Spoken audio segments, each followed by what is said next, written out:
हरे कृष्ण सर्वने दंड प्रणाम। કૃષ્ણ પ્રભુજી ધન્યવાદ પ્રણામ. જય કૃષ્ણ। અવાજ આવે છે મારો ક્લિયર? હા, આવે છે પ્રભુજી ક્લિયર. મારા બધાનું ખૂબ ખૂબ સ્વાગત છે ઇસ્કોન ગુલાઈ મેંગ્લોર તરફથી ચાલી રહેલા લેવલ 1 ના સેશનની અંદર આજનો અધ્યાય 18।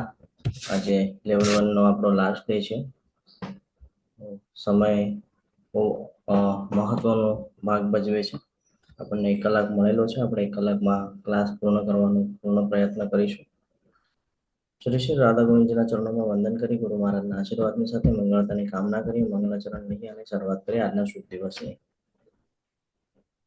ઓમ જ્ઞાનાતિમિરાન્ધસ્ય જ્ઞાનાંજનશલાકયા ચક્ષુરુન્મિલિतं येन તસ્मै શ્રી ગુરુવે નમઃ।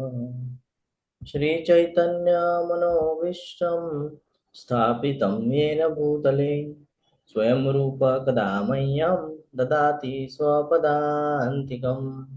वन्देऽहं श्रीगुरु श्रीयुतपदकमलं श्रीगुरुन् वैष्णवांश्च श्रीरूपं साग्रजातं सगणरघुनाथान्वितं तं सजीवं साद्वैतं सावधूतं परिजनसहितं श्रीकृष्णचैतन्यदेवं श्रीराधान् कृष्णपादान् सगणललिता श्रीविशाखान्वितंश्च। हे कृष्ण करुणा सिन्धु दीनबन्धो जगत्पते गोपेश गोपिकान्त राधाकान्त नमोऽस्तुते।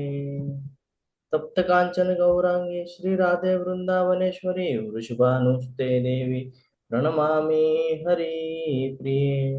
वाञ्छाकल्पतरुभ्यश्च कृपा सिन्धुभ्य एव च पतितानां पावनेभ्यो वैष्णवेभ्यो नमो नमः। नमो ओं विष्णुपादाय कृष्णपृष्ठाय भूतले श्रीमते भक्तिवेदान्त स्वामिन् इति नामिने नमस्ते सारस्वते देवे गौरवाणी प्रचारिणे निर्विशेष शून्यवादी पाश्चात्यदेशतारिणे। जय श्री कृष्ण चैतन्य प्रभु नित्यानंद श्री अद्वैत गदाधर श्रीवासादि गौर भक्त वृंद। हरे कृष्ण कृष्ण कृष्ण हरे हरे हरे राम राम राम हरे हरे। हरे कृष्ण सर्वने।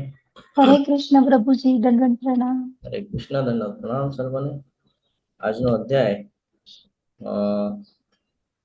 એને આપણે કહીએ એમ પિક્ચર પૂરું થાય તો એની પહેલા ક્લાઇમેક્સ આવે છે એવો જ આજનો અધ્યાય છે। આપણે ડે 1 થી લઈને જ્ઞાનની શરૂઆત કરી કે થોડું પહેલા જ દિવસે આપણે માનસિકતા જોઈ, બીજા અધ્યાયમાં આપણને જ્ઞાન મળ્યું, બીજા અધ્યાયથી જે જ્ઞાન ચાલુ થયું તે 18મા અધ્યાય સુધી આપણે પહોંચ્યા છીએ। 17મા અધ્યાય સુધી આપણે જ્ઞાન લીધું।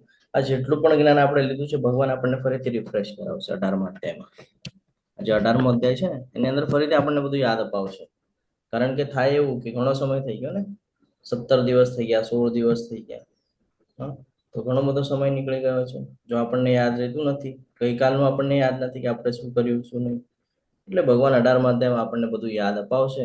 અને અત્યાર સુધી આપણે જોતા હતા કે ભાઈ ભગવાન કહેતા હતા ત્યાગ કરો ત્યાગ કરો ત્યાગ કરો, તો શેનો ત્યાગ કરવાનો છે એ ક્લિયર કરશે। અને ઘણા બધા લોકોને એવું થાય કે ભાઈ સંન્યાસની વાત કરવામાં આવે છે, બધું છોડો ને ચલો હરિદ્વાર, એ સંન્યાસની વાત બધા સમજે છે, પણ ભગવાન અહીંયા સમજાવે છે કે ભાઈ સંન્યાસ કોને કહેવાય છે। અધ્યાયનું નામ જ છે મોક્ષ સંન્યાસ યોગ। તો આપણે વધુ વિલંબ ન કરતા, અધ્યાય મોટો છે તો તરત શરૂઆત કરી દઈએ આપણે। ગઈકાલના અધ્યાયની આપણે ચર્ચા કરીએ તો એમાં આપણે શ્રદ્ધા જોઈ હતી। બધા એના અલગ અલગ પ્રકારની શ્રદ્ધા ધરાવતા હોય છે ને અલગ અલગ દેવી દેવતાની ઉપાસના હોય, કોઈ અસુરોની ઉપાસના કરે છે ને કોઈ ભૂત પ્રેતની ઉપાસના કરે છે, એ બધું આપણે ગઈકાલે જોઈ ગયા। કેવા પ્રકારનું આપણે ભોજન ગ્રહણ કરીએ છીએ તો આપણામાં કેવી કહીએ ને કે ભાઈ ઈચ્છાઓ વ્યક્ત થાય છે એ પણ આપણે ગઈકાલે સમજી ગયા છીએ। આજના અધ્યાયમાં બધું જ આપણને ક્લિયર થશે। જે બીજા અધ્યાયથી લઈને અત્યાર સુધી આપણે જોયું છે આ બધું જ આપણને ક્લિયર થશે। એટલું જ નહીં પરંતુ આપણે બધા જે જોઈન્ટ થયા હતા જે ધ્યેય સાથે, એ ધ્યેય પણ અહીંયા ભગવાન ક્લિયર કરી નાખશે આપણું કે ભાઈ આપણે શું કામ જોઈન્ટ થયા હતા, આ વસ્તુ માટે। ઓકે, તો એની પણ પૂર્તિ હું કરી દઈશ। એમ તો ભગવાને આપણને પાછળ જ કીધું કે જો તું મારી ભક્તિ કરીશ, મારા શરણમાં રહીશ તો તારી ઈચ્છાની પૂર્તિ પણ કરીશ અને તારી પાસે જે છે એનું રક્ષણ પણ કરીશ। ભગવાને આપણને પહેલા જ કહી દીધેલું છે. તો આપણે જોઈએ કે હવે ભગવાન આપણને 18મા અધ્યાયમાં શું સમજાવી રહ્યા છે. અને અર્જુનજી આ જ અધ્યાય પછી તૈયાર થઈ ગયા હતા કે હવે જેમ તમે કહેશો એ પ્રમાણે હું યુદ્ધ કરીશ કરીને. તો જોઈએ આપણે શું કહી રહ્યા છે ભગવાન 18મા અધ્યાયમાં, અને જ્ઞાન લઈએ. સંન્યાસસ્ય મહાબાહો તત્વ ઈચ્છામિ વેદિતુમ ત્યાગસ્ય ચ ઋષિકેશ પૃથક કેશી નિષૂદન. અર્જુનજી અહીંયા પૂછી રહ્યા છે, ઈચ્છા વ્યક્ત કરી રહ્યા છે કે હે મહાબાહો, હું સંન્યાસનો ઉદ્દેશ જાણવા ઈચ્છું છું. સંન્યાસ એટલે કે ત્યાગ. તમે જે અત્યાર સુધી મને ત્યાગ કરવાનું કહી રહ્યા હતા ને, એનો જે ઉદ્દેશ છે એ જાણવા ઈચ્છું છું. હે કેશી નિષૂદન, હે ઋષિકેશ, હું ત્યાગમય જીવન એટલે કે સંન્યાસ આશ્રમ વિશે પણ જાણવા ઈચ્છું છું. આપણે 4 વર્ણની વાત કરી ગયા છે ચોથા અધ્યાયમાં. આજે ફરીથી આપણે 4 વર્ણન 4 આશ્રમની વાત કરશું. તો હવે બધું અહીંયા પૂછી રહ્યા છે ને, તો ભગવાન ખૂબ સરસ રીતે હવે અહીંયા જવાબ આપી રહ્યા છે. પૂર્ણ પુરુષોત્તમ પરમેશ્વર બોલ્યા, ભૌતિક ઈચ્છા પર આધારિત કાર્યોના પરિત્યાગને વિધવાનો સંન્યાસ કહે છે. સંન્યાસનો અર્થ એવું નથી કે બધું છોડીને વયું જવું. ભગવાન અહીંયા એ જ સમજાવે છે આપણને કે સંન્યાસ કોને કહેવાય, તો કે ભૌતિક ઈચ્છા પર આધારિત કાર્યોના પરિત્યાગને. આનો અર્થ આપણે સમજીએ કે સમજો મારે કોઈ વસ્તુ જોઈએ છે અને એ વસ્તુ માટે ખૂબ હું મહેનત કરી રહ્યો છું, પણ મને ખબર છે કે આ ક્ષણિક સુખ છે. હજી સુખ છે, ક્ષણિક છે, એના પછી મને દુઃખ જ દુઃખ રહેવાનું છે. એ પછી પણ જો હું ઈચ્છા વ્યક્ત કરું છું, એટલે મારી વાસના હોય કે કોઈ પ્રત્યેની કહીને આસક્તિ હોય, સમજો હું એની પાછળ લાગેલો છું, તો એ મારું પતન કરે છે. પરંતુ જો મને એનું જ્ઞાન છે કે ભાઈ આ મારું પતન કરશે, તો એવા જે કાર્યો છે એના જે ત્યાગ કરી દે છે એને સંન્યાસ કીધું છે. અને સર્વ કર્મોના ફળ ત્યાગને બુદ્ધિશાળી લોકો ત્યાગ કહે છે. સમજાઈ ગયું? હરે કૃષ્ણ. સંન્યાસ એટલે કે જી પ્રભુજી. હા, સંન્યાસ કોને કહેશું આપણે? જે વાસના માટે, કામના માટે થઈને આપણે જે કર્મ કરતા હોઈએ એ કર્મને છોડી દેવાના છે. એકાદું એક્ઝામ્પલ હું તમને દઉં તો એમ સમજી લો કે ભાઈ ગઈકાલે આપણે ચર્ચા કરતા હતા ચા કોફીની. તો ચા કોફી વગર પણ ચાલવાનું છે, મને ખબર છે. જો હું એની આદત હેબિટ લગાડી લઈશ તો મને તકલીફ થશે, તો એનું ત્યાગ કરી દીધો કે ભાઈ એને વગર પણ ચાલે છે, છોડી દીધું. ઘણા બધા લોકો આલ્કોહોલ લે છે, આલ્કોહોલ વગર પણ ચાલે છે, છોડી દીધું. તો આ જે સિચ્યુએશન છે આની વાત કરશે કે ભૌતિક ઈચ્છા પર. ભૌતિક જગતની અંદર આપણે ઘણા બધા એવા ઈચ્છાઓ રાખીએ છીએ, છે ને? હરે કૃષ્ણ પ્રભુજી. હરે હરે કૃષ્ણ પ્રભુજી. હરે કૃષ્ણ.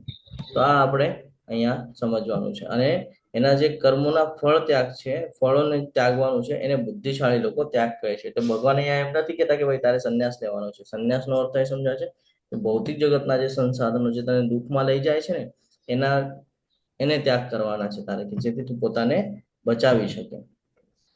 આગળ હવે ખૂબ સરસ રીતે કે છે, આપણે ગઈકાલે યજ્ઞ, દાન, તપ એની બધી વાત કરતા હતા, છે ને? તો ભગવાન હવે આપણને એ પણ સમજાવી રહ્યા છે અહીંયા કે યજ્ઞ એટલે શું, દાન એટલે શું, તપ એટલે શું, ને કેવી રીતે આપણું કરવાનું છે. હા, ગઈકાલે તો આપણે જ્ઞાન લીધું છે, એ પછી પણ ભગવાન આપણને હવે વિસ્તૃત એનું જ્ઞાન આપી રહ્યા છે.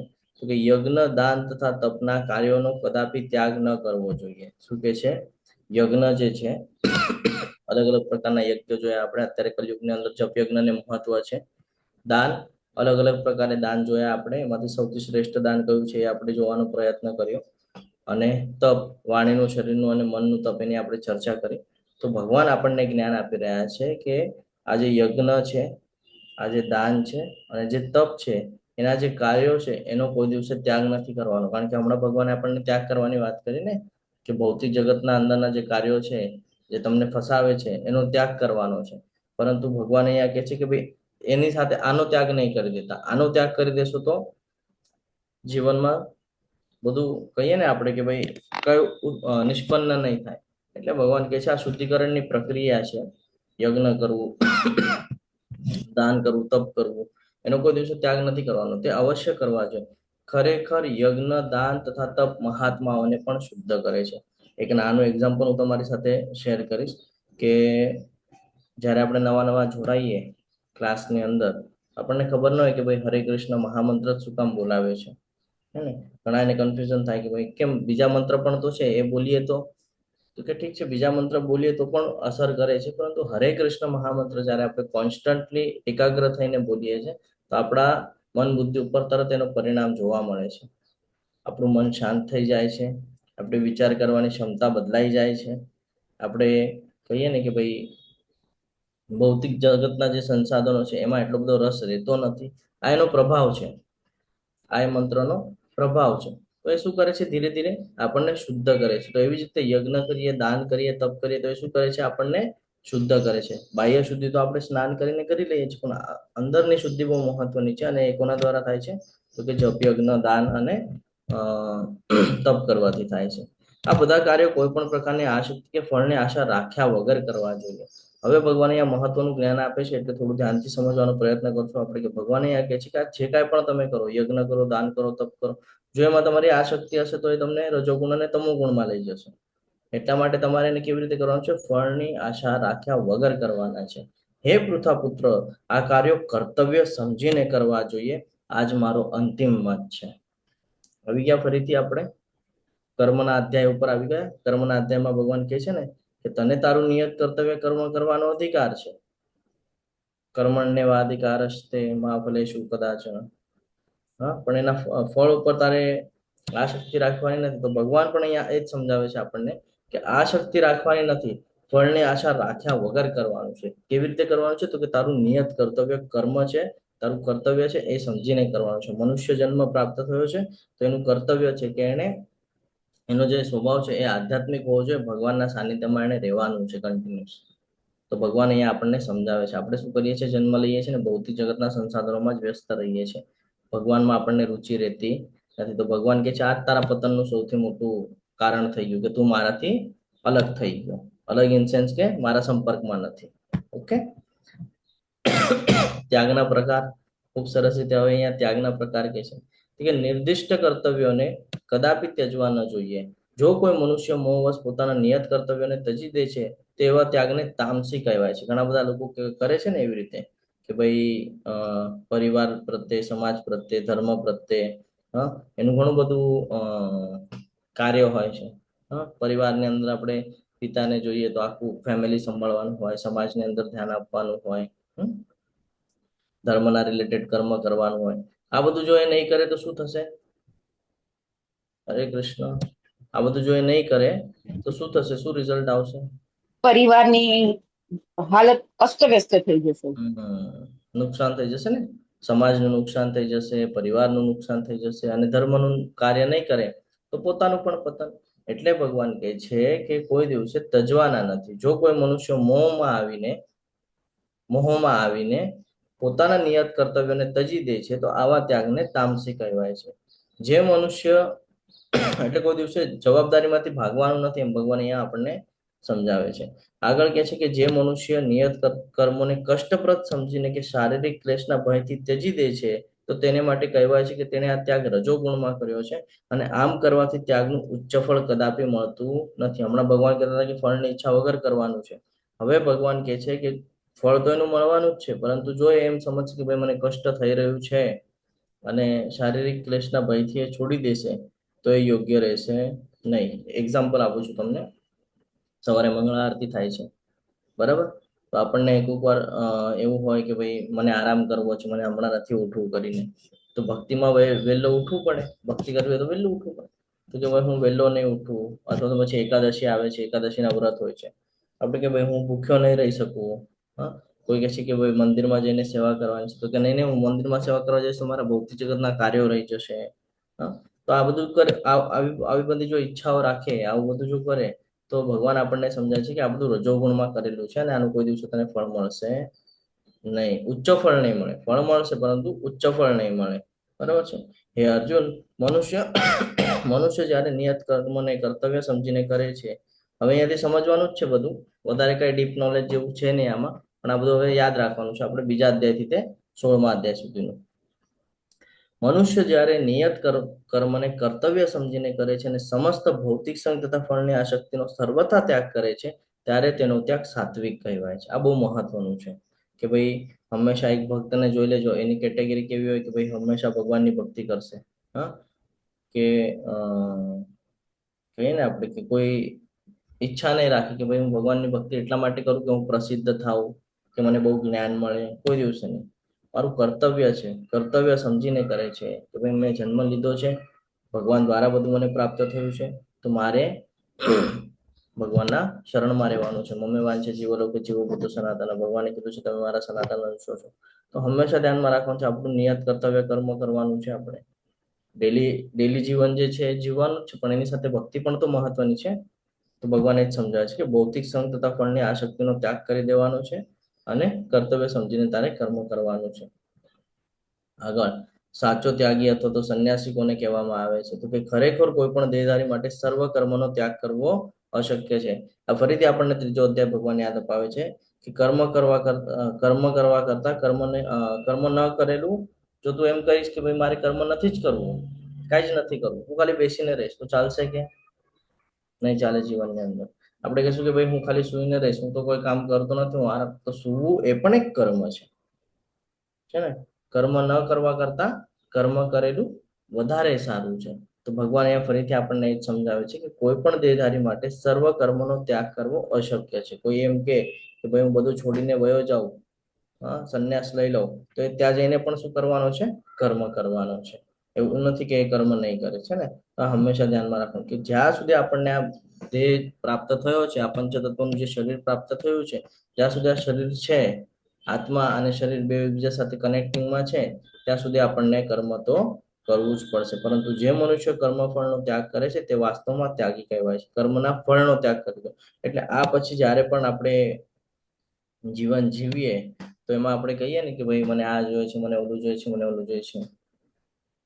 ભગવાન કહે છે જોઈએ છે માટે નહીં કર, તારું કર્તવ્ય છે સમજીને કર, તો તને જે જોઈએ છે એની મેળે મળતું જશે. તું શેની માટે કરે છે? કે છે કે તું એકાદું ફળ જોઈ જાય છે ને પછી કે છે કે ભાઈ આ કેટલા મીઠા ફળ છે, લાવ ને હું તોડી લઉં. તો તું ફળ માટે થઈને નહીં કર, તું કર્તવ્ય સમજીને કરે. એમ અહીંયા આપણને ભગવાનને સમજાવે છે કે જ્યાં સુધી આપણે જીવન જીવવાના છે ત્યાં સુધી આપણે ખાવાના છે, બોલવાના છે, ચાલવાના છે, વિચારવાના છે, આ બધું બધું કર્મમાં જ આવે છે. ટોટલી જે કાંઈ પણ છે આ બધું કર્મમાં આવે છે. એટલે કહીએ ને કે આપણે કે ભાઈ હું એટલે બધું છોડી દઉં, તો આપણો ભ્રમ છે, છોડાતું કાંઈ જ નથી. સાચો ત્યાગ એને કહેવાય છે કે ભાઈ કર્મનું જે કાંઈ પણ ફળ હોય એ ભગવાનને અર્પણ કરી દેવું. આને કહેવાય છે ત્યાગ. કે જે કાંઈ પણ કરવું એ બધું કૃષ્ણ અર્પણમસ્તુ, એટલે બધું ભગવાનને અર્પણ. બહુ મહત્વનો હવે અહીંયા શ્લોક છે કે આમાંથી કેટલા લોકો હતા જે લોકો સફળતા માટે જોઈન્ટ થયા હતા? હેન્ડ રેસ કરજો. હરે કૃષ્ણ. કરતા એની માટે ઈચ્છા હતી જોઈન્ટ કે થયા હતા. સફળતા પ્રાપ્ત કરવી છે જીવનમાં, સક્સેસ થવા માટે. ઓકે, તમારી માટેનો શ્લોક છે, ધ્યાનથી સમજજો અને સાથે લઈ જજો. બહુ મહત્વનું છે. આ શ્લોક જો તમે જીવનમાં ઉતારી લીધો, બે શ્લોક, એક છઠ્ઠા અધ્યાયનો એક શ્લોક છે, અસંશય મહાભાવ મનો દુર્નિગ્રહ ચલમ અભ્યાસેન તુ કોન્તે વૈરાગ્યન ચ ગૃહ્યતે. કે જે ખરાબ બાબતો છે એ બારે કાઢી નાખો. જે તમારા જીવનમાં તમને સફળતા માટે જે અડચણ રૂપ થાય છે એને બારે કાઢો અને જે કરવાનું છે એનો સતત પ્રયાસ કરો. અને બીજું આ એક શ્લોક છે કે કોઈ પણ કાર્યના સિદ્ધ થવા પાછળ 5 કારણ છે. તમને મોટિવેશનલ સ્પીકર પણ આ જ કહેતા હશે કે સફળતા પ્રાપ્ત કરી શકો છો, સફળતા પ્રાપ્ત. તો કેવી રીતે કરી શકો છો એ અહીંયા રહસ્ય છુપેલું છે. જોઈએ આપણે એ 5 કારણો વિશે ભગવાન આપણને શું કહે છે.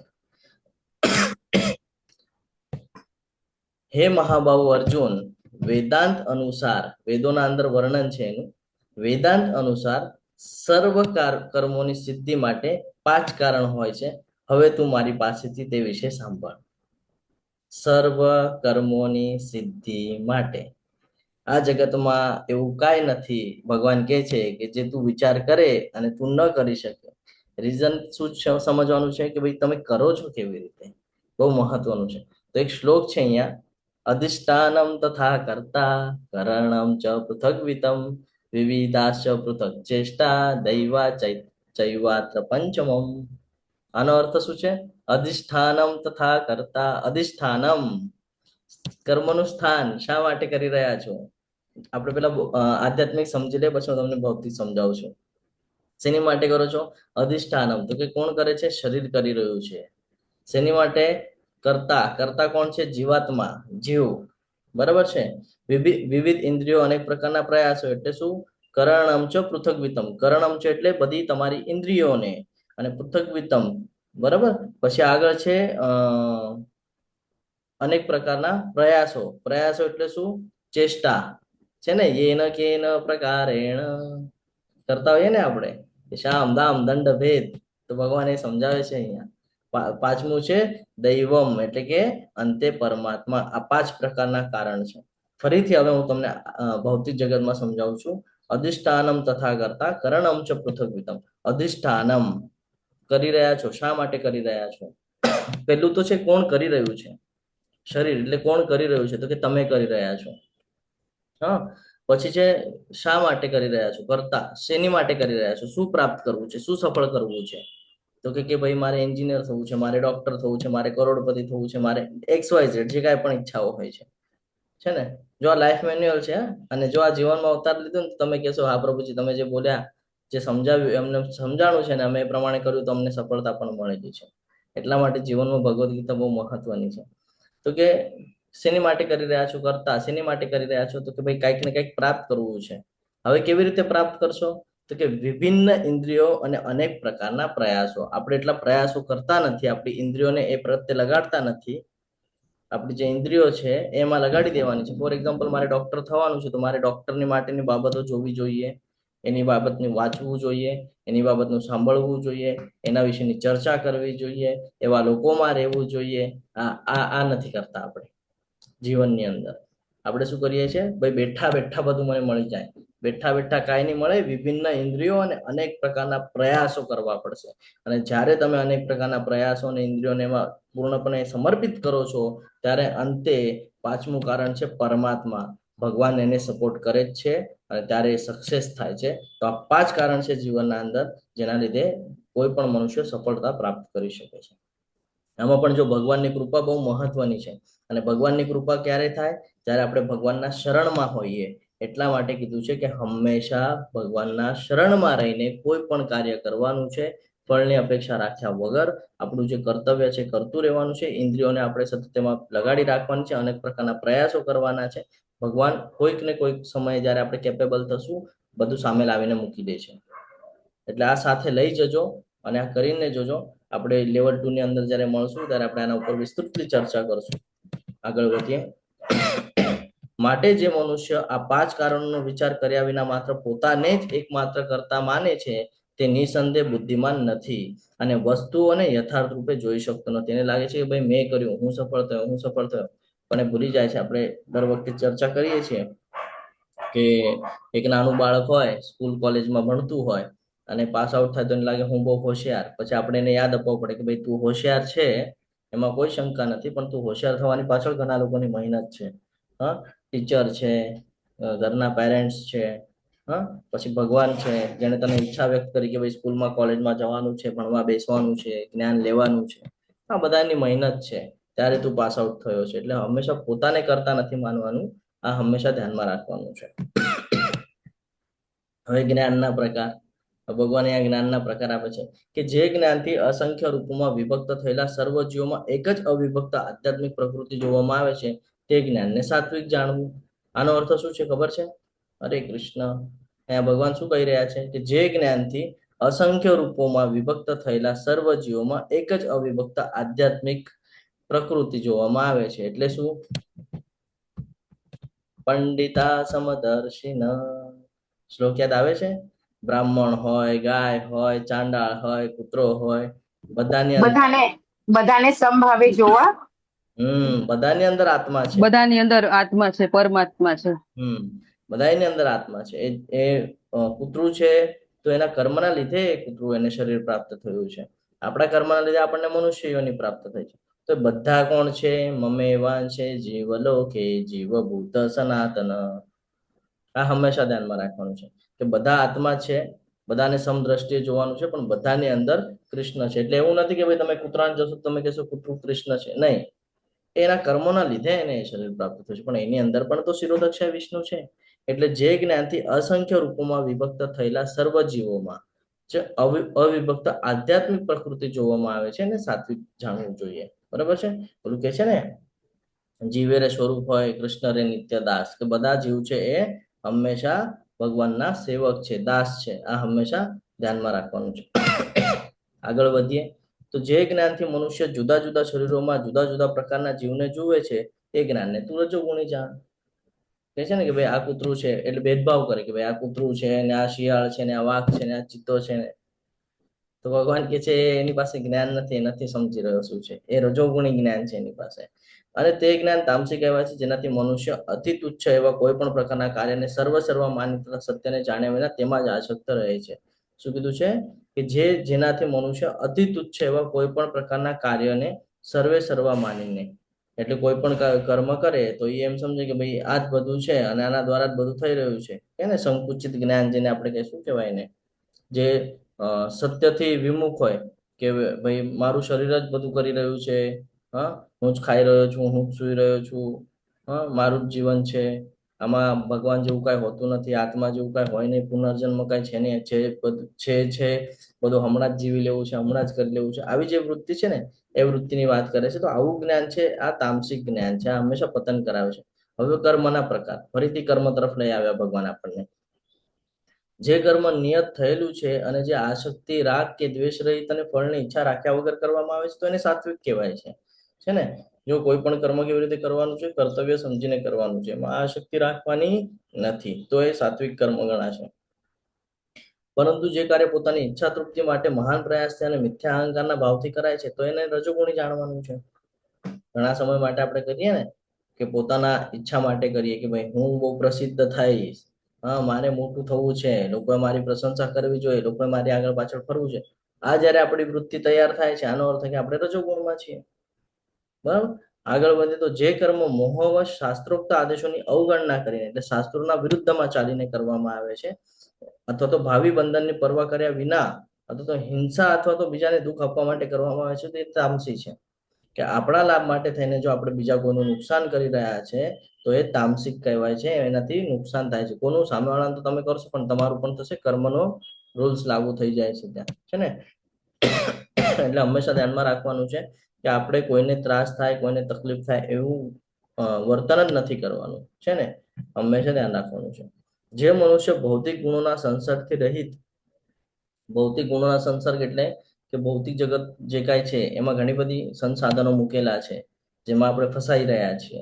તેમાં ન ફસાવવું હોય તો ઓલું કમળપત્ર વાળું યાદ રાખવાનું છે કે કમળપત્ર છે એ પાણીમાં રહે છે, પણ પાણીને કહે ને કે પાણી એમાં મિક્સ થતું નથી, ઉપર ટીપું જે છે મોતીની જેમ ફર્યા કરે છે. તો એવી રીતે રહેવાનું છે આપણે પણ, કે આ સમગ્ર સૃષ્ટિ છે આ કમળપત્ર છે ને એમાં મોતી એટલે કે આપણે, એ પાણીનું ટીપું એટલે આપણે, એમાં રહેવાનું છે પણ મિક્સઅપ થવાનું નથી. તો એ અહીંયા સમજાવે છે કે જે મનુષ્ય ભૌતિક ગુણોના સંસર્ગથી રહિત, અહંકાર વગર, ધૈર્ય રાખીને, પેશન્સ બહુ મહત્વના છે, આપણે આગળ પેશન્સ હોતા નથી એટલે આપણે સફળ થતા નથી, ઉત્સાહપૂર્વક પોતાના કર્મ કરે છે અને સફળતા કે નિષ્ફળતામાં અવિચલિત રહે છે, તે સાત્વિક કરતા કહેવાય છે. કોન્સ્ટન્ટલી, છે ને. જો પારેશ થાય જે સતત પ્રયાસ કરતું હોય, કહે ને જીત એની જ થાય જે કન્ટિન્યુઅસ એક જ બાબતમાં ધ્યાન રાખે, આ નથી થયું તો ઓલું કરવું, ઓલું નથી થયું તો આ કરવું, કન્ફ્યુઝન વાળી સ્થિતિ છે. અહીંયા સફળતા નથી મળતી તો આમાં જાઓ, અહીંયા નિષ્ફળ થયો તો ત્યાં જાઓ. ભગવાન કે છે અવિચલિત રહેવાનું છે, વિચલિત નથી થવાનું. કે નથી થયું ને વાંધો નહીં. શ્રીલા પ્રભુપાદજીનું અહીંયા એક નાનું ઉદાહરણ લઈશું આપણે કે શ્રીલા પ્રભુપાદજી છે એમને તો જયારે પાશ્ચાત્ય દેશમાં ગયા હતા તો ઘણો સમય એવો હતો કે ભાઈ કોઈ એમની આજુબાજુ બી નહોતું, હા કોઈ એમને ઓળખતું નહીં, આજુબાજુ નહોતું. પછી ધીરે ધીરે ધીરે ધીરે કરીને કર્યું, કોન્સ્ટન્ટલી રહ્યા, ભક્તિમાં રહ્યા, ભગવાનનું સ્મરણ કર્યું અને કહે ને કે ભાઈ કોઈ ફળની ઈચ્છા રાખ્યા વગર કર્મ કર્યું તો રિઝલ્ટ આપણે જોઈએ છે. 10 જ વર્ષની અંદર 100 કરતા વધારે ટેમ્પલનું નિર્માણ, હા ઇસ્લામિક કન્ટ્રીના અંદર ટેમ્પલનું નિર્માણ, પાકિસ્તાનમાં આપણું મંદિર છે, ખબર છે તમને? આ જાણવું જોઈએ આપણે કે કેવી રીતે પોસિબલ થયું. તો આ શ્લોકના આધાર પર પોસિબલ થયું, 18.26 ના આધાર પર. જે કરતા કર્મ તથા કર્મના ફળમાં આસક્તિ રાખીને ફળો ભોગવવાની ઈચ્છા રાખે છે, તથા જે લોભી, હંમેશા ઈર્ષ્યા કરનાર હોય છે, અપવિત્ર તથા સુખ દુઃખથી વિચલિત થનાર હોય છે, તો એ રાજસી અર્થાત રજોગુણી છે. જો પોતા માટે વિચાર કરવામાં આવે ને, જ્યારે આસક્તિઓ હોય, પોતા માટે વિચાર કરવામાં, તો એ કરતા કેવું છે, એ રાજસી રજોગુણી કરતા છે. એટલે કરી તો રહ્યો છે કર્મ, પણ શું કામ? પોતા માટે. આ કેટેગરીમાં આપણે બધા આવીએ. જે કરતા હંમેશા શાસ્ત્રજ્ઞના વિરુદ્ધ કર્મ કરે છે, જે ભૌતિકવાદી હોય છે, જે જિદ્દી છે, કપટી છે તથા અન્ય લોકોનું અપમાન કરવામાં કાબિલ હોય છે અને જે સદા આળસુ ખિન્ન તથા કામ કરવામાં ના ઢીલ કરનાર હોય છે તો એને તમો ગુણી કીધેલું છે. આ પણ સમજવું જરૂરી છે. ઘણા બધા લોકો આમાં પણ આવી જાય છે અને તામસિક કરતા કે જે કન્ટિન્યુઅસ બહાના બનાવે, કામને ટાળે, આળસ દેખાડે છે ને, અથવા તો કાંઈ થાય તો સીધું બીજાના ઉપર દોષનો ટોપલો બીજાના ઉપર થોપી દે કે ભાઈ તારા લીધે આવું થયું, આવું કરે ને. આ તો એમ કે ભાઈ મારામાં કોઈ ઓલી ખામી છે ને ભાઈ, જે છે એ બીજામાં છે, એવું ઘણા લોકો કરતા હોય કે ભાઈ હું તો બહુ શ્રેષ્ઠ. તો આ ધ્યાનમાં રાખવાનું છે. આ કરતા કેવા છે? આ તમો ગુણી કરતા છે. આનાથી આપણું પતન થાય છે. હવે ભગવાન આપણને બુદ્ધિના પ્રકાર વિશેનું જ્ઞાન આપી રહ્યા છે કે બુદ્ધિના પ્રકાર કેવી રીતે ઓળખવાના છે, કયા ગુણમાં કઈ બુદ્ધિ કામ કરે. જો આ બધું આપણે સમજી રહ્યા છે ને, કર્મના પ્રકાર, જ્ઞાનના પ્રકાર, બુદ્ધિના પ્રકાર, આ શું કામ સમજવાનું છે કે આપણે આ જાણીને સમજી શકીએ કે આપણે કયા ગુણની અંદર છે. જો આપણે તમો ગુણમાં હોય તો આપણે રજોગુણમાં આવવાનું છે, રજોગુણમાં હોય તો આપણે સત્વગુણમાં આવવાનું છે, સત્વગુણમાં હોય તો આપણે શુદ્ધ સત્વમાં આવવાનું છે. આવી રીતેના ચાર્ટ પાડવાના છે આપણે, તો આપણે શુદ્ધ કરી શકશું પોતાને, નહીં તો આપણું પતન નિશ્ચિત છે. એટલે આ સમજવું ખૂબ જરૂરી છે. તો હે પાર્થ, જે સમજણ દ્વારા મનુષ્ય જાણી શકે છે કે શું કરવા યોગ્ય છે અને શું કરવા યોગ્ય નથી, શેનો ભય રાખવો જોઈએ અને શેનાથી ભય પામવું ન જોઈએ, શું બંધન કરતા છે અને શું મુક્તિ આપનાર છે, એ સત્વગુણમાં રહેલી બુદ્ધિ છે. એટલે જેની પાસે ઇસ્કોનનું ભગવદ્ ગીતાનું જ્ઞાન છે, જે ઇસ્કોનની સાથે જોડાયેલા છે, એમને જ સમજાઈ શકાય છે કે ભાઈ બુદ્ધિ ક્યાં વાપરવાની છે અને ક્યાં નથી વાપરવાની. બાકી આપણે કેટલું પણ કહીએ ને કે કોઈકને હું ભગવદ્ ગીતા આપી દઉં અને એ વાંચ્યા જ કરે ખાલી, પણ એને ખબર જ નથી કે ભાઈ મારે આનો ઉપયોગ શેની માટે કરવાનો છે. ખાલી રીડિંગ કરીને ચાલશે કે નહીં, એની અંદર લખેલું છે મારે ફોલો કરવું પડશે ત્યારે રિઝલ્ટ મળશે ને. તો હંમેશા આ જાણવું જરૂરી છે કે જેની પાસે આ બુદ્ધિ છે કે મારે શું કરવાનું છે, શું નથી કરવાનું, જેનાથી મને બંધન લાગે છે, જેનાથી મને મુક્તિ પ્રાપ્ત થઈ જાય છે, આ બધું જ્ઞાન છે. આને કહેવાય છે સાત્વિક બુદ્ધિ. સમજાઈ રહ્યું છે કે ભાઈ હું જે કાંઈ પણ કાર્ય કરું એ ભગવાન કૃષ્ણના પ્રસન્નતા માટે કરું. હા, તો એ હંમેશા સાત્વિક છે. અને જો હું એવું કાર્ય કરું કે જે મને કૃષ્ણથી દૂર લઈ જાય તો એ તામસિક છે. એટલે હંમેશા આપણને ગુરુ શિષ્ય પરંપરા શું કામ આપી છે? એટલા માટે આપી છે કે આપણે કન્ટિન્યુઅસ ભગવાનના સેવામાં રચ્યા પચ્યા રહીએ. હે પૃથાપુત્ર, જે બુદ્ધિ ધર્મ તથા અધર્મ કરવા યોગ્ય તથા કરવા માટે અયોગ્ય કર્મનો ભેદ કરી શકતી નથી. ઘણા બધા લોકોને આજ નથી ખબર કે ધર્મ માટે ક્યારે અવાજ ઉપાડવો અને ક્યારે ના ઉપાડવો છે ને. પોતાના હિત માટે થઈને અવાજ ઉપાડતા હોય છે લોકો. તો ધર્મ તથા અધર્મ જાણવું પડે કે તમે જે કાર્ય કરી રહ્યા છો, તમે જો કોઈને સપોર્ટ કરી રહ્યા છો તો એ ધર્મમાં આવે છે કે અધર્મમાં આવે છે.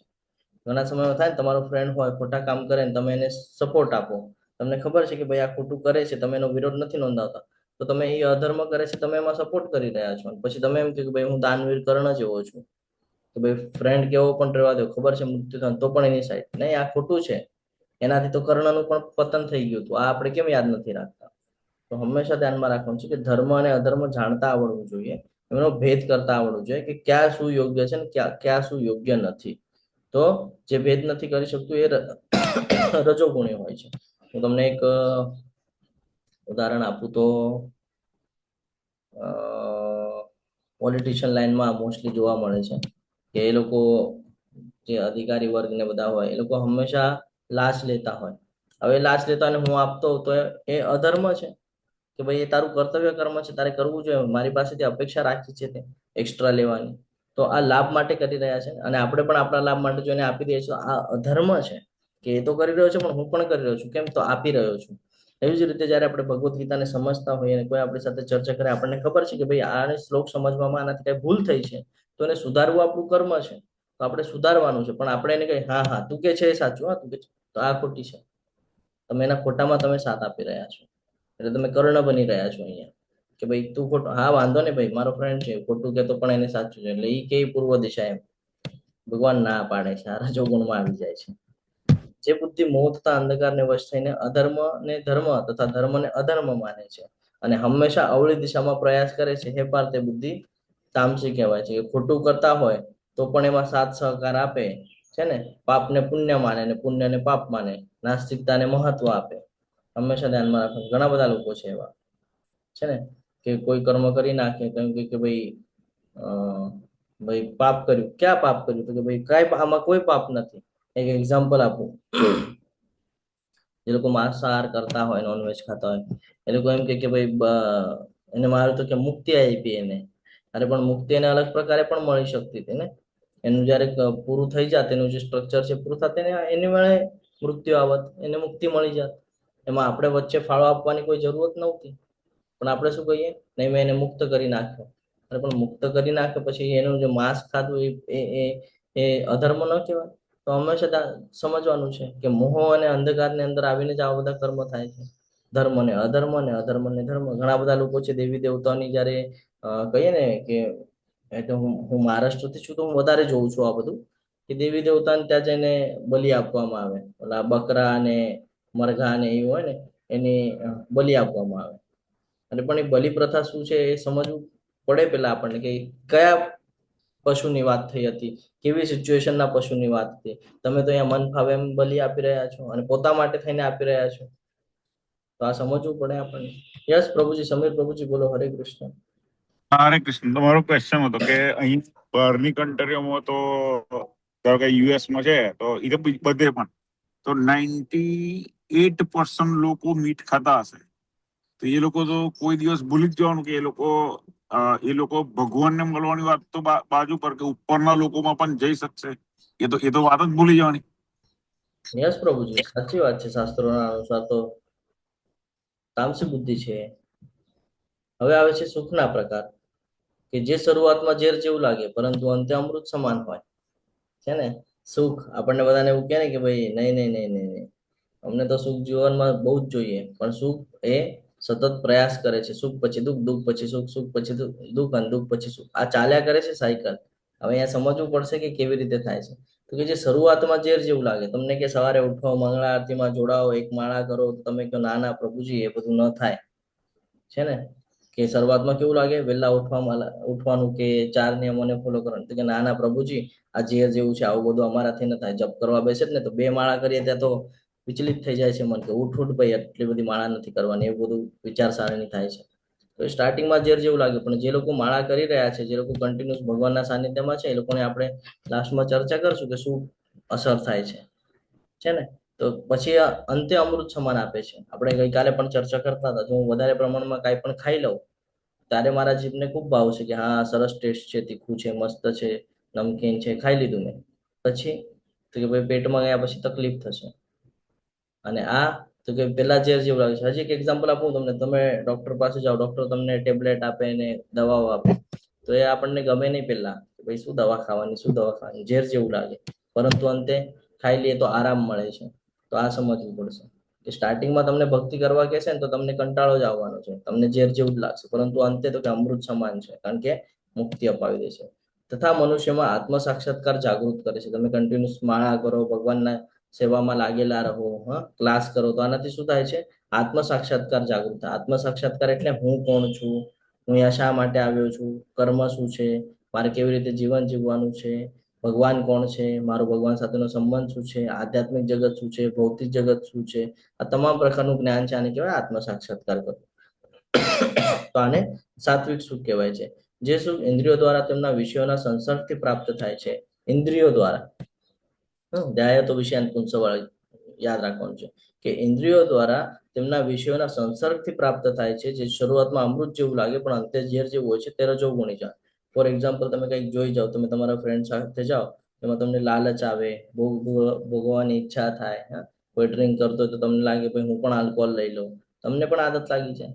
હવે આદત લાગી જાય તો સ્ટાર્ટિંગમાં અમૃત જેવું લાગે છે કે ભાઈ નશો કરે છે, બહુ સરસ લાગે છે, હાયર ટેસ્ટ લાગે છે. પણ પછી જોઈએ તો કે ભાઈ કિડની ખરાબ થઈ ગઈ, શરીર ખરાબ થઈ ગયું, પૈસા બરબાદ થઈ ગયા, બેડ રેસ્ટ થઈ ગયા, હોસ્પિટલમાં આવવું પડ્યું અને જીવન પૂરું થઈ ગયું.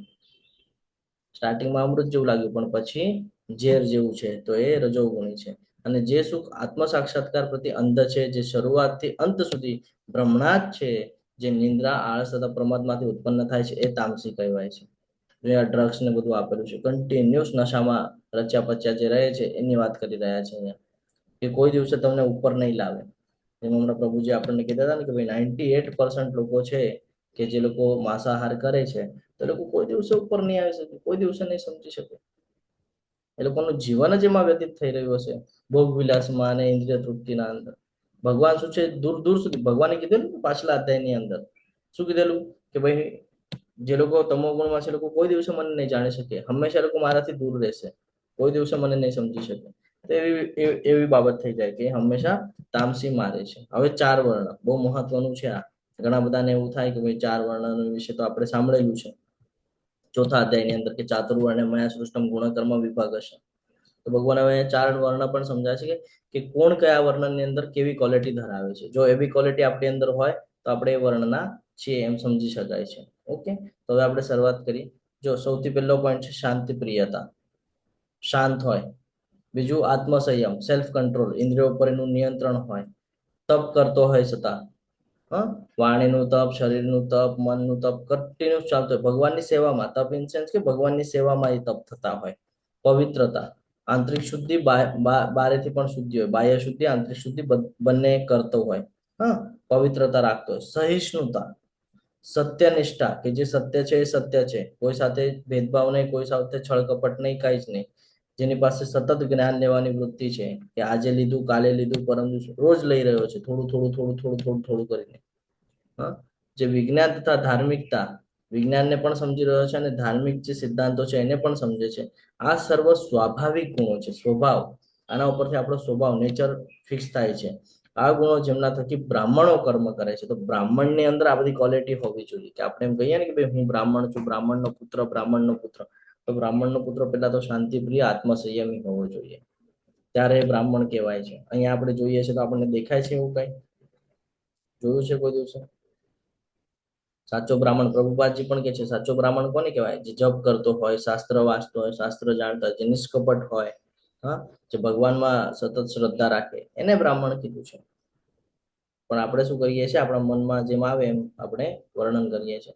પછી તો કે ભાઈ ક્ષત્રિયના ગુણો, તો કે ભાઈ વીરતા હોય, હા, શક્તિનું પ્રદર્શન કરી શકતો હોય, સારી શક્તિ એની પાસે હોય. પછી સંકલ્પ હોય, દ્રઢ નિશ્ચય હોય ને કે ભાઈ મારે મારા ધર્મનું, મારા સમાજનું, મારા ફેમિલીનું રક્ષણ કરવું આ મારું કર્તવ્ય છે. જો એના વચ્ચે કોઈ પણ આવે તો મારે એનો વિરોધ નોંધાવવો જરૂરી છે. આવામાં પછી એવું ન હોય કે ભાઈ એને કોઈનો વિરોધ નોંધાવ્યો તો એ રજોગુણમાં કે તમો ગુણમાં આવ્યો કારણ કે એને ફેમિલી માટે વિચાર કર્યો. નહીં, એનું કર્તવ્ય છે. અર્જુનજીને પણ એ જ કહે છે ભગવાન કે તું ક્ષત્રિય ધર્મનો છે, તું આ લોકોને મારીશ તો અધર્મ નાશ થશે. એમાં એવું થોડી છે કે તું આ લોકોને મારીશ તો પાપ થશે, કે ભાઈ તું તારા ફાયદા માટે થોડી કરી રહ્યો છે, હું કહું છું એટલે તું કરે છે. તો એવી જ રીતે છે કે શાસ્ત્રની અંદર વર્ણન છે કે રક્ષા કરવાની છે. ક્ષત્રિયોનું કામ શું છે? કે રક્ષા કરવી, ન્યાય આપવું, હા, જવાબદારી લેવાની હોય. કોની જવાબદારી લેવાની હોય? તો કે ભાઈ ફેમિલીની લેવાની હોય, પછી સમાજની લેવાની હોય, ધર્મની લેવાની હોય, આ બધું લેવાનું હોય. એના વિરુદ્ધમાં જો કોઈ કંઈક કરે, તમને એક એક્ઝામ્પલ આપું. હિઝ હોલીનેસ જય પતાકા ગુરુ મહારાજ, જ્યારે ટેમ્પલનું નિર્માણ થઈ રહ્યું હતું માયાપુરમાં, તો એ પોતા પાસે પિસ્તોલ રાખતા. હવે તો હતા સંન્યાસી, સંન્યાસીને પિસ્તોલની શું આવશ્યકતા? તો કે નહીં, રાખતા પોતા પાસે રક્ષણ કરવા માટે. તો એમાં એમ સમજી શકશે કે રજોગુણમાં હતા? નહીં, શાસ્ત્રોમાં વર્ણન છે ને કે જ્યારે જરૂરત હોય ત્યારે એ સિચ્યુએશનમાં આવવું પડે. તો આપણી માટે પણ એવું છે કે ભગવાન આપણને એ જ કહે છે કે આ 4 વર્ણ તમારી અંદર હોવા જોઈએ ઇનબિલ્ટ, કે જ્યારે જરૂર પડે ત્યારે બ્રાહ્મણની કેટેગરી પણ તમારે દેખાડવાની છે, જરૂર પડે તો ક્ષત્રિયની કેટેગરી પણ દેખાડવાની છે, વૈશ્ય અને શૂદ્રની કેટેગરી પણ તમારે સમયે બતાડવી પડશે. ભગવાન શ્રી કૃષ્ણ પોતે સમજાવે છે કે પોતે એમ કીધેલું કે ભાઈ હું કોઈ પણ શસ્ત્ર નહીં ઉપાડ, પણ જરૂર પડે ત્યારે શસ્ત્ર ઉપાડી પણ લીધેલું હતું. ખબર છે? તો સિચ્યુએશન, હા પ્રભુજી, હા, તો ભીષ્મ એ, પિતામહ સામે. હા, તો આ હંમેશા ધ્યાનમાં રાખવાનું છે. પછી આપણે એવા સમયે એમ કરશું, કોઈ ધર્મની હાનિ કરતા હશે ને આપણે બેઠા બેઠા જોયા કરશું, તો આમાં આપણું પતન છે. કારણ કે આપણું કર્તવ્ય કર્મ આપણે ભૂલી રહ્યા છે. એ સમય વિરોધ નોંધાવવો આપણું કર્તવ્ય કર્મ છે એઝ અ ક્ષત્રિય, બરાબર ને? તો આ ગુણો આપણે અંદર હોવા જરૂરી છે. તો એની અંદર નેતૃત્વ કરવાનું ગુણ હોય, યુદ્ધમાં ધૈર્ય રાખવાનું, પેશન્સ. યુદ્ધ તરત પૂરું ન થાય, સમય લાગે યુદ્ધ પૂરું થવા માટે. તો પેશન્સ હોવા જોઈએ, ઉદારતા હોવી જોઈએ, વીરતા હોવી જોઈએ, શક્તિ હોવી જોઈએ, સંકલ્પ હોવું જોઈએ, દક્ષતા હોવી જોઈએ. તો બધા ક્ષત્રિયોના સ્વાભાવિક ગુણો છે. ઓકે, આગળ વધે. ખેતી, ગૌરક્ષા અને વેપાર વૈશ્યોના સ્વાભાવિક કર્મ છે, અને શ્રમ તથા બીજાઓની સેવા કરવા એ શૂદ્રોના કર્મ છે. જો આ પણ સમજવું ખૂબ જરૂરી છે. શૂદ્ર છે એ સેવા કરીને કોઈને મદદ કરે, જ્યારે વૈશ્ય છે એ આર્થિક વ્યવસ્થા ચલાવે. તો આપણે પણ આર્થિક વ્યવસ્થા ચલાવીએ છીએ આપણા ઘરની અંદર, સમાજની અંદર, બરાબર? તો આ આપણે કરવાનું છે. અને સેવા કરવાની જે ભાવ છે, તો આપણે ટેમ્પલમાં જઈને સેવા કરીએ છીએ, ભક્તોની સેવા કરીએ, ભગવાનની સેવા કરીએ, સંન્યાસીઓની સેવા કરીએ. તો 4 વર્ણ આપણે અંદર ઇનબિલ્ટ કરી રાખવાના છે, તૈયાર કરીને રાખવાના છે. કે આપણે અંદર બ્રાહ્મણના પણ ગુણ હોવા જોઈએ, જરૂર પડે તો ક્ષત્રિયના ગુણ પણ બતાડવાના છે. જરૂરત પડે તો વૈશ્ય અને શૂદ્ર એ તો કહેવાની જરૂરત નથી. વૈશ્ય શૂદ્ર તો આપણે કરવાના જ છીએ. જ્યારે આપણે અ, કહીએ ને કે ભાઈ કન્ટિન્યુઅસ ભગવાનના સાનિધ્યમાં રહીશું તો આ ચારે ચાર ગુણ આપણે અંદર આવી જ જાય છે. ચાર વર્ણમાંથી કોણ ભગવાનના શરણે જઈ શકે છે? હવે જો અહીંયા સમજવું જરૂરી છે કે આ ચાર વર્ણ છે એમાંથી ભગવાનના શરણે જો જવાની વાત કરે તો કોણ જઈ શકે, કોણ કેપેબલ છે?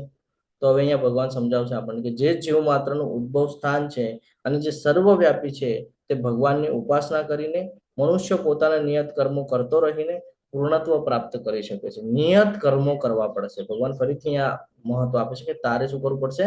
ભગવાનની ઉપાસના તો કરવી જ પડશે, પરંતુ પોતાના નિયત કર્મો પણ કરવા પડશે. જો તું કર્મ નહીં કરે તો તું બચી શકવાનો નથી. એટલે તારે તારા નિયત કર્મ કરતા કરતા ભગવાનની સેવા કરવાની છે. તો જ બધું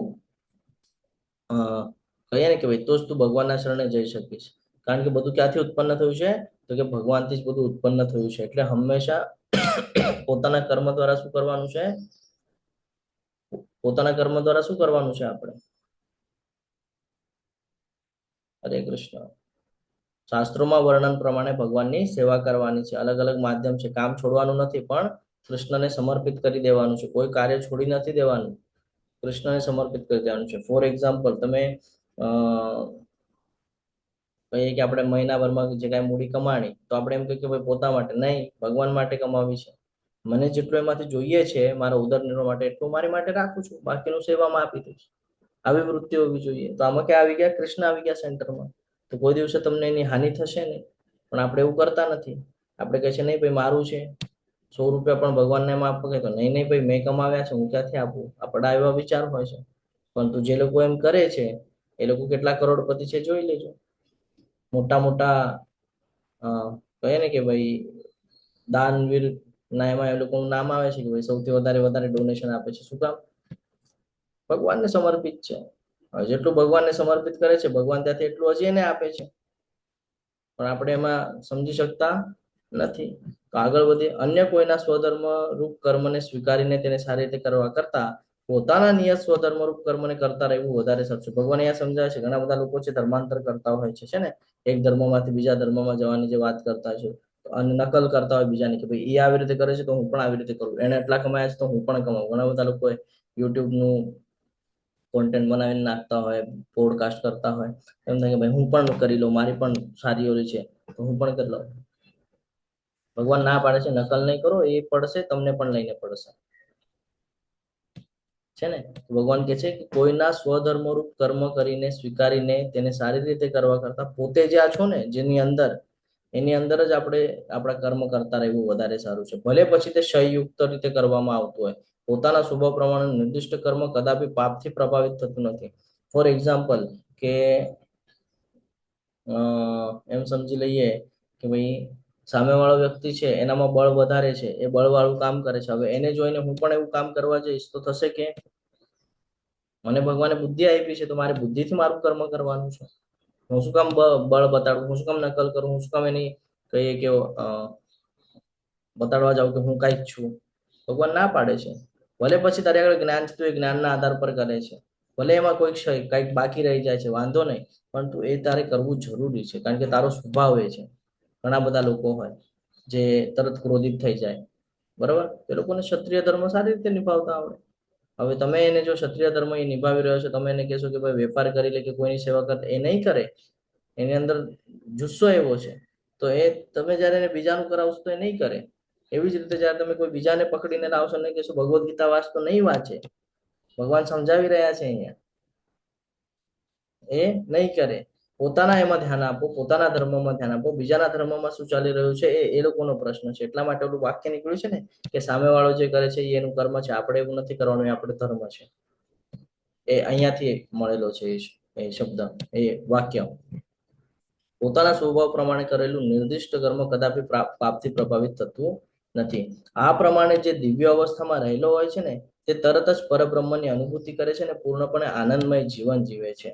તે કદાપી શોક કરતો નથી, કશાયની કામના કરતો નથી, જીવ માત્ર પર સંભાવ રાખે છે. તે અવસ્થામાં તે મારી શુદ્ધ ભક્તિ પામી શકે છે. શુદ્ધ ભક્ત કોણ થઈ શકે? તો કે જે દિવ્ય અવસ્થામાં રહેલું છે. દિવ્ય અવસ્થા કેવી રીતે પ્રાપ્ત થાય? તો કે કન્ટિન્યુઅસ ભગવાનની સેવામાં રચ્યા પચ્યા રહીએ. જે કાંઈ પણ કર્મ કરે ભગવાનને અર્પણ કરી દે તો એ જે સ્થિતિ છે એને એવી સ્થિતિ કહેવાય છે કે ભાઈ દિવ્ય સ્થિતિ છે, કારણ કે એના કર્મ બધા દિવ્ય હોય છે, ભગવાનની સાથે સંકળાયેલા હોય છે, તો એ હંમેશા દિવ્ય અવસ્થામાં રહેલો હોય છે, તરત જ પરબ્રહ્મની અનુભૂતિ કરે છે. એટલે આ સમજવું ખૂબ જરૂરી છે. કોઈ દિવસે શોક નથી કરતો, જે મળે એમાં સંતુષ્ટ રહે છે, કોઈ દિવસે ઈર્ષાનો ભાવ નથી હોતો એના અંદર, હંમેશા આનંદિત રહેવાનો પ્રયત્ન કરે છે ને. તો ઘણા બધા લોકોને એવું લાગે કે ભાઈ અહીંયા બ્રહ્મની વાત કરે છે, બ્રહ્મભૂત, તો શું કહેવાય એને કે ભાઈ બ્રહ્મ જ્ઞાન અંતિમ છે, તો કે નહીં, બ્રહ્મ જ્ઞાન અંતિમ નથી, ભક્તિ અંતિમ છે. આ સમજવું પડશે અહીંયા આપણને. કે ઘણા બધાને એમ લાગે કે ભાઈ બ્રહ્મની જે સ્થિતિ છે એ પ્રાપ્ત કરી લઈએ, હા, અને પછી શોક ન કરીએ, કોઈ ઈચ્છા ન રાખીએ તો શું થશે, તો શું આપણને ભગવાન મળી જશે? નહીં, ભગવાન ત્યારે મળશે જ્યારે આપણે ભક્તિ કરશું. એટલે હંમેશા ધ્યાનમાં રાખવાનું છે કે શુદ્ધ ભક્ત ક્યારે બની શકે છે? ત્યારે તમે કન્ટિન્યુઅસ ભગવાનની સમક્ષ રહીને, ભગવાનના સાનિધ્યમાં રહીને ભગવાનની ભક્તિ અને સેવા કરો છો. મને કેવળ, જો બહુ બહુ સરસ રીતે ભગવાન અહીંયા આપણને સમજાવે છે કે મને કેવળ ભક્તિ દ્વારા જ, હમણાં આપણે ચર્ચા કરતા હતા ને, તો ભગવાન અહીંયા કહે છે આપણને કે મને ખાલી ભક્તિ દ્વારા જ પૂર્ણ પુરુષોત્તમ પરમેશ્વર તરીકે મૂળ રૂપે જાણી શકાય છે. અને આવી ભક્તિ વડે જ્યારે મનુષ્ય મારી પૂર્ણ ચેતનામાં હોય છે ત્યારે તે વૈકુંઠ જગતમાં પ્રવેશ કરી શકે છે. તમે ગોલોક વૃંદાવન જઈ શકો છો, ભગવાનના ધામમાં જઈ શકો છો, ક્યારે? અનન્ય ભક્તિ દ્વારા. આ શ્લોક એટલે આવું આપણે વારે વારે સાંભળીએ છીએ ભગવદ્ ગીતાની અંદર કે મને ખાલી ભક્તિ દ્વારા જ જાણી શકો છો, મારી પાસે ખાલી ભક્તિ દ્વારા જ આવી શકો છો, છે ને. તો 9 પ્રકારની ભક્તિ છે, 9દા ભક્તિ છે, શ્રવણમથી ચાલુ કરેલી છે ને આત્મનિવેદનમ સુધી. તો ધીરે ધીરે આપણામાં ક્વોલિટીઓ બિલ્ડ થવી જોઈએ. અત્યારે આપણે લેવલ 1 છે તો શ્રવણમ કરી રહ્યા છે, લેવલ 1 ની અંદર આપણે કીર્તનમ શીખ્યા, પછી ધીરે ધીરે આગળ વધશું આપણે, છે ને. લેવલ 2 ની અંદર જશું તો હજી શીખશું, લેવલ 3 ની અંદર હજી શીખશું, 4 માં શીખશું, 5 માં શીખશું, એમ ધીરે ધીરે આપણે આગળ વધશું. તો આ સમજવું ખૂબ જરૂરી છે. તો ભગવાન એ કહે છે કે ખાલી અનન્ય ભક્તિ દ્વારા જ. તમને કઈ જ્ઞાન નથી, ઓકે, વાંધો નહીં, તમને નથી સમજાય રહ્યો, વાંધો નહીં. ભગવાન કહે છે તમે કોઈ ચિંતા નહીં કરો, તમે ખાલી ભક્તિમાં રચ્યા પચ્યા રહો, જે પણ કર્મ કરો છો એનું ફળ મને સોંપી દો, બસ આટલું બી કરશો તો પણ તમે મારી પાસે આવી શકો છો. ભગવાન આપણને અહીંયા સમજાવે છે. તો અહીંયા એક હની બોટલ રાખેલી છે. આનાથી આપણે 2-3 વસ્તુ શીખી શકીએ છીએ. આ શું જોવા મળે છે? હરે કૃષ્ણ. શું દેખાઈ રહ્યું છે? શું સમજી શકાય છે આમાંથી? ચલો એ કયો. તમે કહેશો કાંઈ નહીં, એક બાટલી છે, એની અંદર હની મૂકેલું છે, મધ મૂકેલું છે. હરે કૃષ્ણ પ્રભુજી. મધમાખી બાકી ચાટવાની કોશિશ કરે છે મધને. આપણું પણ આવું જ છે કઈક. બે બાજુથી સમજીએ આપણે આને કે તમે મધમાખીનું જીવન જોયું છે કોઈ દિવસે? આખું જીવન ફૂલ ઉપર બેસીને એમાંથી રસ લે અને પછી એનું મધ બનાવીને એકઠું કરે છે. એ મધનો કોઈ દિવસે પોતે લાભ લઈ શકે છે? લાભ કોણ લઈ જાય છે મધનો? બીજા લોકો પ્રભુજી. આપણે લઈ જઈએ છે ને. સેમ એજ લાઈફ છે આપણી. આ મધમાખીમાં ને આપણામાં કોઈ તફાવત નથી, એમ સમજી શકીએ આપણે આ એક પોઈન્ટ ઉપર કે આખું જીવન બધું એકઠું કરવામાં લગાડી લીધું, પણ લાભ તો એનો લીધો નથી. આપણે પણ ભૌતિક જગતના સંસાધનોમાં બધું એકઠું કરવામાં આખું જીવન સમર્પિત કરી નાખીએ છીએ, અને બધું યુઝ કોણ કરે છે? આપણી આવતીવાળી પેઢી. અને આપણને ચિંતા પણ શું હોય છે? ભાઈ મારા પુત્રોને કાંઈક ઓછું ન પડવું જોઈએ, એની માટે આપણે કમાવીએ છીએ. એનું કરવામાં આપણે આપણું પોતાનું બધું રહી જાય છે. અને જ્યારે ભક્તિમાં પણ એવું છે કે તમે ખાલી બારે ને બારે તમે જો એને સ્વાદ ચાખવા માંડશો તો એનો સ્વાદ તમને સમજાશે નહીં, જ્યાં સુધી તમે ભક્તિમાં ઉતરશો નહીં. ભક્તિમાં કેવી રીતે ઉતરવાનું છે? તો કે ભાઈ આ તો આપણે સાંભળી રહ્યા છે અહીંયા કે ભાઈ માળા કરો, જપા સેશનમાં જોડાઓ, મંગળા આરતીમાં જોડાઓ, ભક્તોના સંગ કરો, કીર્તનમાં જાઓ, મંદિરમાં જાઓ. આપ ખાલી સાંભળીએ છીએ. જ્યારે આપણે ફોલો કરવાનું ચાલુ કરશું ને ત્યારે એનો અસર આપણને દેખાશે. એટલે આ 2 બાબત હંમેશા ધ્યાનમાં રાખવાની છે કે ભગવદ્ ગીતા એ ખાલી સાંભળવા માટે મર્યાદિત નથી, એને જીવનમાં ઉતારવું પડશે. જ્યારે આપણે જીવનમાં ઉતારશું, એ પ્રમાણે જીવન જીવવાનું ચાલુ કરશું તો એનો લાભ અવશ્ય આપણને જોવા મળે છે.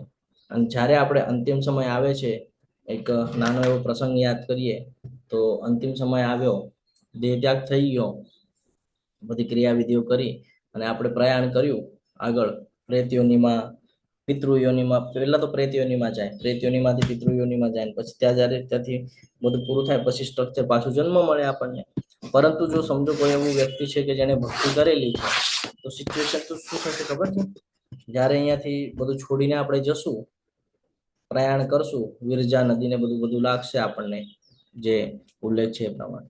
ત્યાં આપણને સ્ટોપ કરવામાં આવશે એક સ્થાન ઉપર, ત્યાં પૂછવામાં આવશે, ત્યાં આપણને કહેશે કે ભાઈ મને નરકમાં નથી જવું. તો કે કેમ ભાઈ તને નરકમાં કેમ નથી જવું, તારા કર્મ તો બધા એવા જ છે કે તને નરકમાં જવું પડે?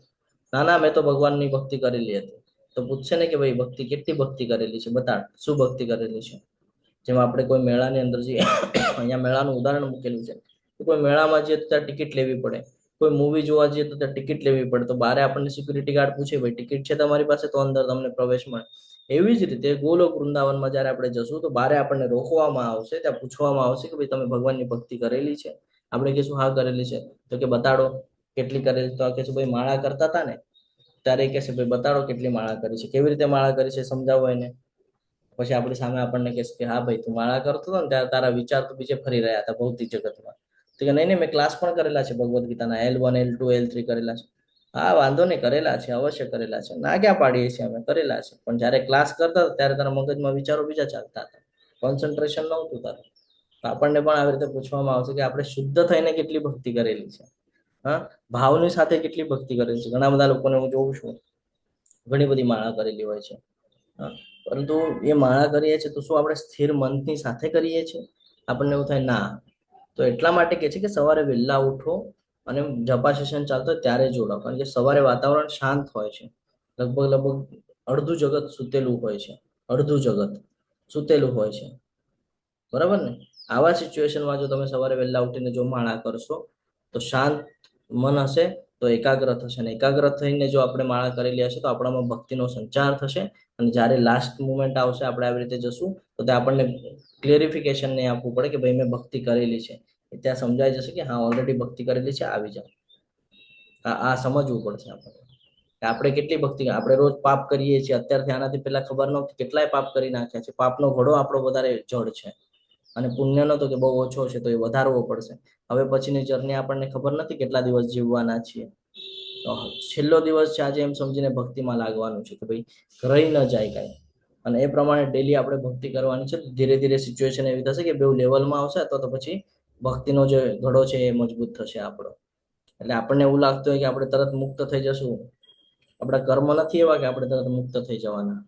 એટલે પહેલા તો કર્મને આપણે સુધારવા પડશે, હવે પછીના કર્મ સારા કરવા પડશે, ભગવાનને સમર્પિત કરીને બધું કરવું પડશે અને કન્ટિન્યુઅસ ભગવાનની ભક્તિ કરવી પડશે. ત્યારે જઈને ક્યાંક બેલેન્સ થશે. આ અનબેલેન્સ છે અત્યારે, આપણે પાપ વધારે કરી નાખ્યું છે, એને બેલેન્સ કરવું પડશે. આગળ વધીએ તો ભગવાન કહે છે કે ભાઈ આ બધું કેવી રીતે હવે તું સમજી શકે છે જીવનમાં? તો કે મારા રક્ષણમાં રહેલો મારો શુદ્ધ ભક્ત, જ્યારે તું કન્ટિન્યુઅસ મારી સાથે સંકળાવીને કામ કરીશ, મને જ્યારે તું તારા કર્મના ફળને સમર્પિત કરી દઈશ અને તું કન્ટિન્યુઅસ ભક્તિમાં જો રોચ્યો પચ્યો રહીશ, તો મારા રક્ષણમાં રહેલો મારો શુદ્ધ ભક્ત બધા પ્રકારના કાર્ય કરતો હોવા છતાં મારી કૃપાથી સનાતન અને અવિનાશી ધામને પ્રાપ્ત કરશે. ભગવાનના ઈચ્છા વગર તો એક પાંદડું પણ હલતું નથી. એટલે ભગવાને આ કહે છે સર્વકર્માણ્યપી સદા કુર્વાણનો મધ્ય વ્યપાશ્રય. અહીંયા એ જ સમજાવે છે ભગવાન આપણને કે મારા શરણમાં રહેલો મારો શુદ્ધ ભક્ત જે કન્ટિન્યુઅસ મારી સાથે સંકળાયેલો છે એ પણ સનાતન ધામને પ્રાપ્ત કરે છે. હવે ભગવાન એ સમજાવે છે કે આપણે ભૌતિક જીવનમાં ઘણા બધા કર્મ કરેલા છે, ઘણી બધી બાબતો કરેલી છે, હા, તો હવે એમાં કેવી રીતે આપણે સફળ થઈ શકીએ છીએ? હમણાં આપણે કરતા ને પાપ પુણ્યની વાત, તો હવે એમાં કેવી રીતે સફળ થઈ શકીએ છીએ ને, તો હવે આ શ્લોક દ્વારા ભગવાન આપણને સમજાય છે. યસ પ્રભુજી, બોલો. હરે કૃષ્ણ. બસ આ જ ક્વેશ્ચન હતો કે તમે આગળ કોઈ એવા કર્મ કરી નાખ્યા હોય અને પછી કોઈ ભક્તિની શરૂઆત હવે કરે તો આપણે તો એવું સમજે પહેલા કે પાપ કરેલું હોય, પાપ ને પુણ્યનું કોઈ દિવસ બેલેન્સ ના થાય. જે તમે પાપ કર્મ કરેલું એની સજા મળે જ, અને પુણ્ય કરેલું તો તમને એનું ફળ મળે, બરાબર ને? બેઉ Yes, અલગ yes. અલગ ફળ મળે, પણ Yes. બેઉનું કોઈ દિવસ બેલેન્સ ના થાય. હા, યસ. તો આપણે સમજીએ હવે ભગવાન આપણને શું સમજાવવા માંગે છે. તો ભગવાન કહે છે જો તું મારામાં ચિત્તવાળો થઈશ, એટલે કે જો આપણે સતત ભગવાનનું સ્મરણ કરતા રહીશું તો તું મારી કૃપાથી બદ્ધ જીવનના સર્વ વિઘ્નોને ઓળંગી જઈશ. આપણે કરીએ છીએ ખરાબ કર્મ, નથી કરતા એવું ને, બધાથી જ થાય છે, ઇવન મારાથી પણ થતા છે. પણ ભગવાન એ કહે છે કે જો તું મારામાં સતત વ્યસ્ત રહીશ ને તો તું આ બદ્ધ જીવનના જે વિઘ્નો છે ને એને ઓળંગી જઈશ. એટલે આ શ્લોક ફરીથી આપણને શું યાદ અપાવે છે? સ્વલ્પમપ્યસ્ય ધર્મસ્ય ત્રાયતે મહતો ભયાત. કે જો તું ધર્મ માટે થઈને, મારા માટે થઈને નાનામાં નાની પણ સેવા કરેલી હશે તો મોટાથી મોટા ભયમાંથી હું તારું રક્ષણ કરું છું. રાઈટ સાઈડમાં એક ખૂબ સરસ સ્લાઇડ મૂકેલી છે એમાં આપણને દેખાડેલું છે કે કેટલું સિમ્પલ કરી નાખે છે. હું તમને એક એક્ઝામ્પલ પણ આપીશ લાસ્ટમાં, કે સમુદ્ર કેટલો મોટો છે, કેટલો વિશાળ છે, એક જગ્યાથી બીજી જગ્યાએ પાર કરવો હોય તો કેટલો સમય લાગી શકે, ઘણો બધો છે ને. ડિપેન્ડ કરે છે તમારી સ્પીડ કેટલી છે, એના ઉપર ડિપેન્ડ કરે છે કે કેટલા સમયમાં તમે એને પાર કરી જશો. તો ભગવાન અહીંયા એમ સમજાવે છે કે વાંધો નહીં, તારા જીવનમાં જો ભક્તના જીવનમાં પણ સમસ્યા આવવાની છે, વિઘ્નો આવવાના છે ને, કારણ કે એને કર્મ પણ કરેલા છે તો એનું ફળ એને મળવાનું છે પાછલા જન્મનું. તો વિઘ્નો તો આવવાના છે, પણ ભગવાન કહે છે જો તું મારી શરણમાં રહીશ ને, જો તું મારામાં સતત પોતાને મગ્ન રાખીશ ને, તો તારા જીવનમાં દુઃખ આવશે ને તો હું કેટલા સિમ્પલી તને પાર કરાવી દઈશ. તો કે જે ગાયનું જે પગ છે ને એનો છાપો છે, જો અહીંયા નીચે તમને દેખાય છે, અહીંયા છાપો. હવે આ જે છે આમાં જો હું પાણી ભરેલું હોય અને એને પાર કરવું હોય કેટલા સેકન્ડમાં કરી લઈશ? હરે કૃષ્ણ. આ ગાયના છાપાને જો મારે પાર કરવું હોય કેટલા સેકન્ડમાં કરી લઈશ? મિલિસેકન્ડ. આ જ સિચ્યુએશન ભગવાન સમજાવે છે આપણને કે જો તું મારા શરણમાં રહીશ ને તો લોકો માટે બહુ મોટો સમુદ્ર હશે. ભાઈ આના જીવનમાં તો કેટલો સંકટ છે, આના જીવનમાં તો કેટલી તકલીફ છે, પણ તમારી માટે આટલું શું હશે? તમે કહેશો અરે આટલાકમાં પૂરું કરી નાખ્યું ભગવાને. સમજાય છે? હું તમને એક લાઈવ એક્ઝામ્પલ આપીને સમજાવું કે મારું બહુ મોટું એક્સિડન્ટ થઈ ગયું હતું.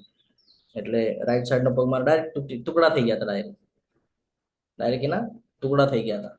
તો હવે બ્રાહ્મણ કુટુંબમાં છીએ, જ્યોતિષ શાસ્ત્રનું નોલેજ છે, એમાં પીએચડી ને બધું કરે, તો જોયું કે ભાઈ શું કેમ એક્ઝેક્ટલી આ થયું, ઘટના ઘટિત થઈ. તો ખબર પડી કે ભાઈ આ એન્ડ હતો. શું ખબર પડી? આ એન્ડ હતો. તો બચ્યા કેવી રીતે?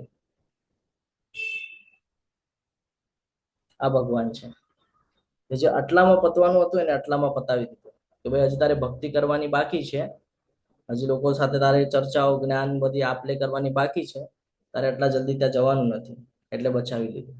તો ભગવાનના શરણમાં રહેશો ને તો મોટામાં મોટો લોકો માટે બહુ મોટું હશે કે ભાઈ આના જીવનમાં તો કેટલું દુઃખ છે, આના જીવનમાં તો કેટલી તકલીફ છે, પણ તમને આટલું જ લાગતું હશે. આ ભગવાન છે. તો ભગવાન કહે છે જો તું મારામાં ચિત્તવાળો થઈશ ને તું મારી કૃપાથી બધા જીવનના સર્વ વિઘ્નોને ઓળંગી જઈશ, પરંતુ જો તું મિથ્યા અહંકાર વસ્તુ આવી ચેતનામાં કાર્ય કરીશ નહીં ને તો મારી વાત સાંભળીશ ને તું નષ્ટ થઈ જઈશ, તારું નુકસાન થઈ જશે, તારું પતન થઈ જશે. એટલું તું જીવનના અંદર જે કાંઈ પણ કરે છે ને તું મારા સાનિધ્યમાં રહીને કરે. એક નાનું બાળક હોય, હા, એના પિતા સાથે જતું હોય, બરાબર છે, તો એને ચિંતા કરવાની જરૂરત છે કે નહીં? કેમ? ભાઈ પિતા છે સાથે, ચિંતા કરવાની જરૂરત નથી. એવી જ રીતે આપણું પણ છે કે આપણે જો ભગવાનના સાનિધ્યમાં નહીં રહીએ તો આપણું પતન નિશ્ચિત છે, પણ આપણે ભગવાનના સાનિધ્યમાં છે તો આપણે વિચાર જ કરવાની જરૂર નથી. એ વિચાર ભગવાન કરી દેવાના છે આપણા માટે. કારણ કે ભગવાને કીધું છે સ્વલ્પમાં ધર્મસ્ય ત્રાયતે મોહતો ભય. તું નાનું પણ કામ કરીશ, જો સેવા કરીશ તો મોટાથી મોટા ભયમાંથી હું તારું રક્ષણ કરીશ. અને આ બધાના જીવનમાં આવે છે પ્રોબ્લેમ, તો બધાના જીવનમાં કંઈક ને કંઈક સમસ્યાઓ ચાલતી હશે.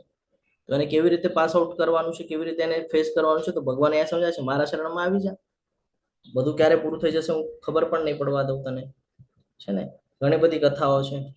હે અર્જુન, પરમેશ્વર જીવ માત્રના હૃદયમાં વસે છે અને ભૌતિક શક્તિના બનેલા યંત્ર પર આરૂઢ થયેલા સર્વ જીવોને પોતાની માયાથી ભ્રમણ કરાવી રહ્યા છે. આ બધું ભગવાન દ્વારા જ થઈ રહ્યું છે. ભગવાન કહે છે કે તમારું જે આ ભૌતિક શરીર છે એની અંદર શિરોદક્ષ વિષ્ણુ તરીકે હું પણ વિદ્યમાન છું, આત્માની સાથે હું પણ બેસેલો છું, હું જોઉં છું તું શું કરી રહ્યો છે અને શું નથી કરતો. આ તો માયાદેવીનો પ્રભાવ તારા ઉપર પડે છે ને એ પ્રમાણે તું કાર્ય કરે છે, આ તને નથી સમજાઈ રહ્યું કે છે. કૃષ્ણ આપના હૃદયમાં પરમાત્મા સ્વરૂપે વસે છે. આપણે બીજા અધ્યાયમાં પણ સમજી ગયા છે, ઘણા બધા અધ્યાયમાં સમજેલા છે. હે ભારત, સર્વથા સંપૂર્ણપણે તેમના શરણે જા, તેમની કૃપાથી તું પરમ શાંતિ તથા સર્વોપરી સનાતન ધામ પ્રાપ્ત કરીશ. કે છે અહીંયા કે કોના શરણમાં જા? ભગવાનના શરણમાં જા.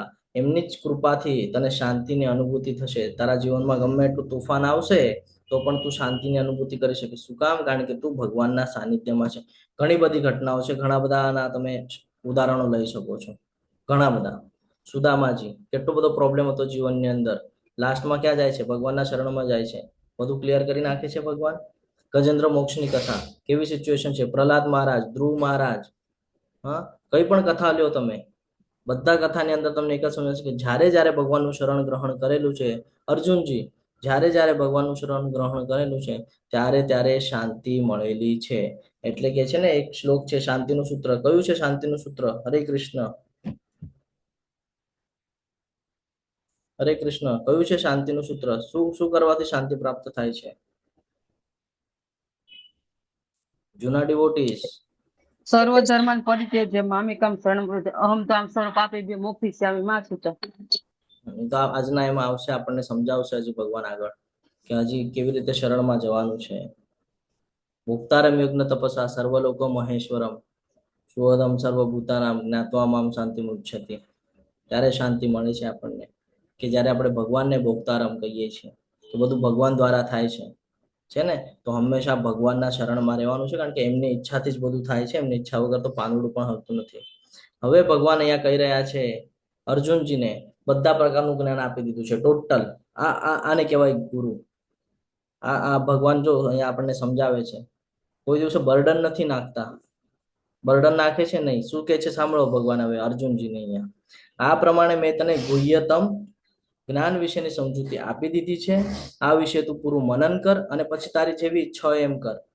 એટલા માટે જ્યારે ભગવદ્ ગીતાનું જ્ઞાન આપણે કોઈને આપીએ છીએ ત્યારે કોઈને ફોર્સ કરતા નથી કે લેવલ 2 માં આવો જ, લેવલ 3 માં આવો જ, લેવલ 4 માં આવો જ, દાન કરો. વધારે કોઈ જ પ્રેશર નથી. ભગવાને ના પાડી છે. હજી આગળ આવશે. હવે તમે 18 દિવસમાં શું શું લાભ લઈ ગયા છે ને એ બધું ભગવાન કહી દેશે હવે અહીંયા કે છે કે આ પ્રમાણે મેં તને બધું જ્ઞાન આપી દીધું છે. કર્મ શું છે, ધર્મ શું છે, શું કરવા યોગ્ય છે, શું કરવા યોગ્ય નથી, આ બધું જ્ઞાન તને પ્રોવાઈડ કરી દીધું છે. હવે તો આના ઉપર ચિંતન કર, વિચાર કર અને પછી તારી ઈચ્છા હોય એ પ્રમાણે તું કર. બરાબર છે. હવે ભગવાન અહીંયા કહે છે, બહુ મહત્વનો શ્લોક છે આ શ્લોક બહુ ઇમ્પોર્ટન્ટ છે. શું કહે છે ભગવાન અહીંયા? મન મના બહુ મદ ભક્તો મધ્યાજી મામ નમસ્કુરુ મામે વૈશેષી સત્ય તેમ પ્રતિજાને પ્રિયોસી મે. સદૈવ મારું ચિંતન કર, મારો ભક્ત થા, મારી પૂજા કર અને મને નમસ્કાર કર. આ પ્રમાણે તું નિશંકપણે મારી પાસે આવીશ. હું તને આનું વચન આપું છું, કારણ કે તું બહુ વાલો મારો મિત્ર છે. ભગવાન ગેરંટી આપે એટલે બહુ મોટી વાત કહેવાય છે ને. ભગવાને આ ગેરંટી આપે છે કે મન મના આવું મત ભક્તો મારા શરણમાં આવી જા, મારું ચિંતન કર, મારો ભક્ત થા અને મને જ નમસ્કાર કર. તમે અત્યાર સુધી ઘણા બધા ગ્રંથો વાંચ્યા હશે, ઘણી બધી બાબતો જોઈ હશે. બધામાં કીધું હશે કોક છે, કોક છે, કોક છે ને. કોઈકે કીધું હશે પિતાજી, કોઈકે કીધું હશે કે ભાઈ હું એમનો સેવક છું. અલગ અલગ હું ગ્રંથની વાત કરું છું, બીજા એમાંની, જેમ કે બાઇબલ થયું, કુરાન થયું, હું એની વાત કરું છું.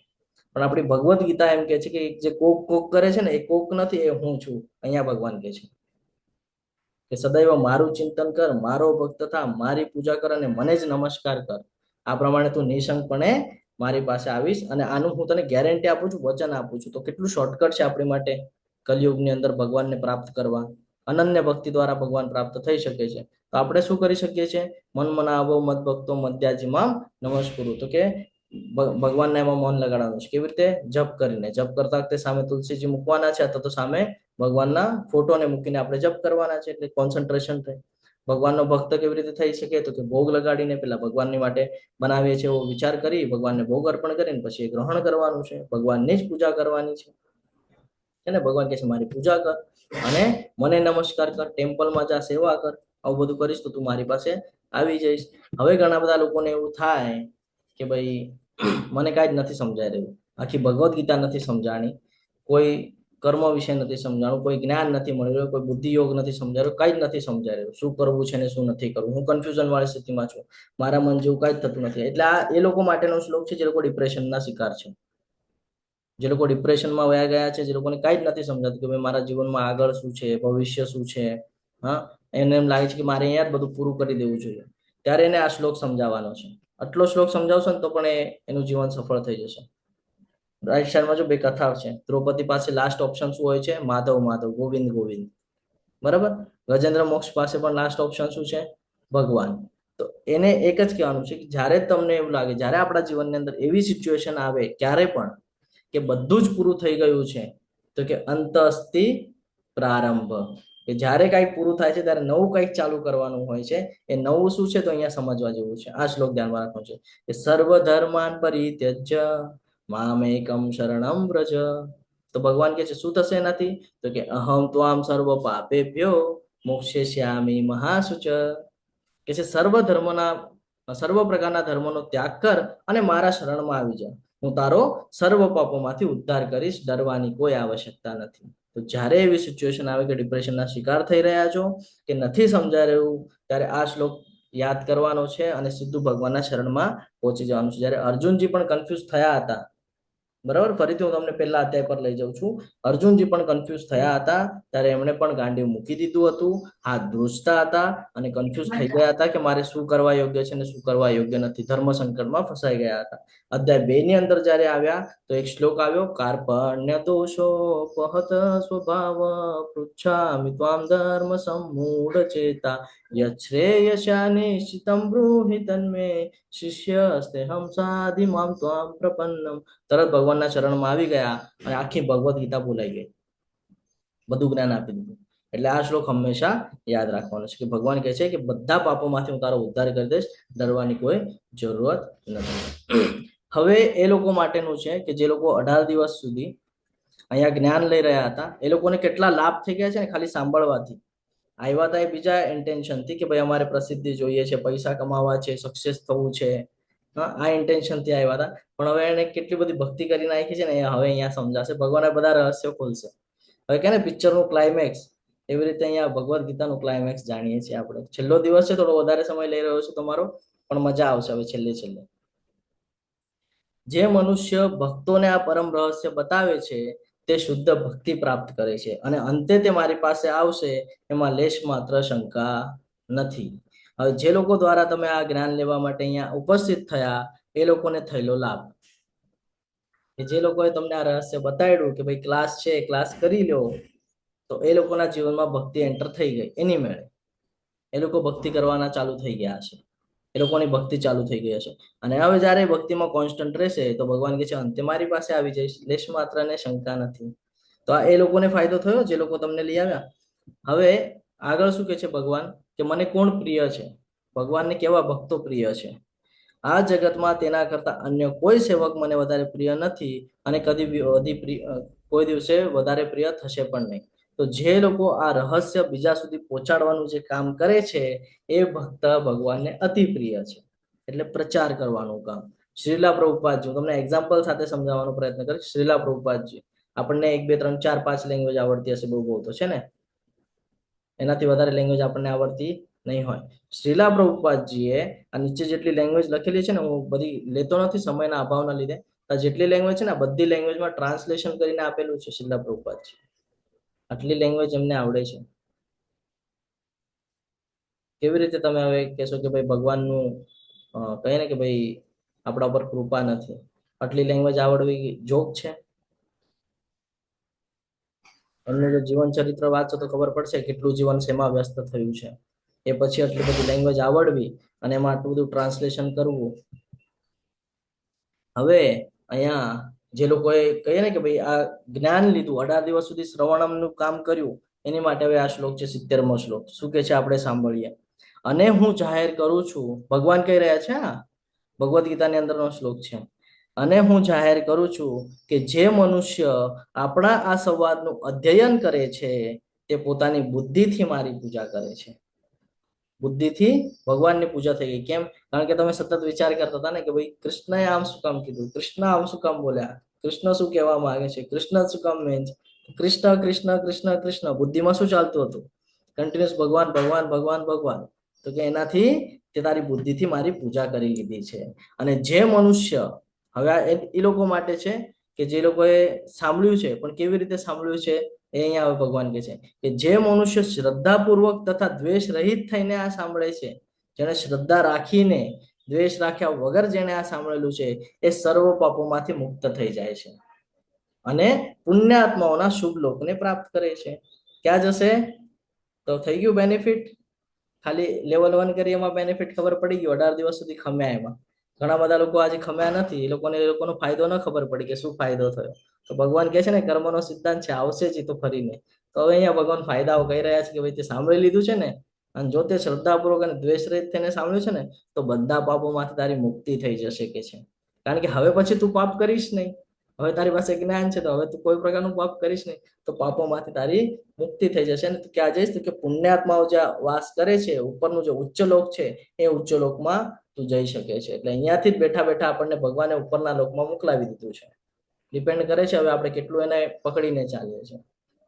હવે અર્જુનજી આટલું સાંભળ્યા પછી પોતાનું સ્ટેટમેન્ટ આપશે. હવે છે ને, અર્જુનજી પોતાનું સ્ટેટમેન્ટ આપી રહ્યા છે આટલું સાંભળ્યા પછી. અર્જુને કહ્યું, હે કૃષ્ણ, હે અચ્યુત, હવે મારો મોહ દૂર થઈ ગયો છે. જે પહેલા અધ્યાયની અંદર જે કન્ફ્યુઝન વાળી સ્થિતિ હતી, હવે કન્ફ્યુઝન વાળી સ્થિતિ દૂર થઈ ગઈ છે. આપની કૃપાથી મને મારી સ્મરણ શક્તિ પાછી મળી ગઈ છે. હવે હું સંશય રહિત તથા દ્રઢ છું અને આપના આદેશ પ્રમાણે કર્મ કરવા તૈયાર છું.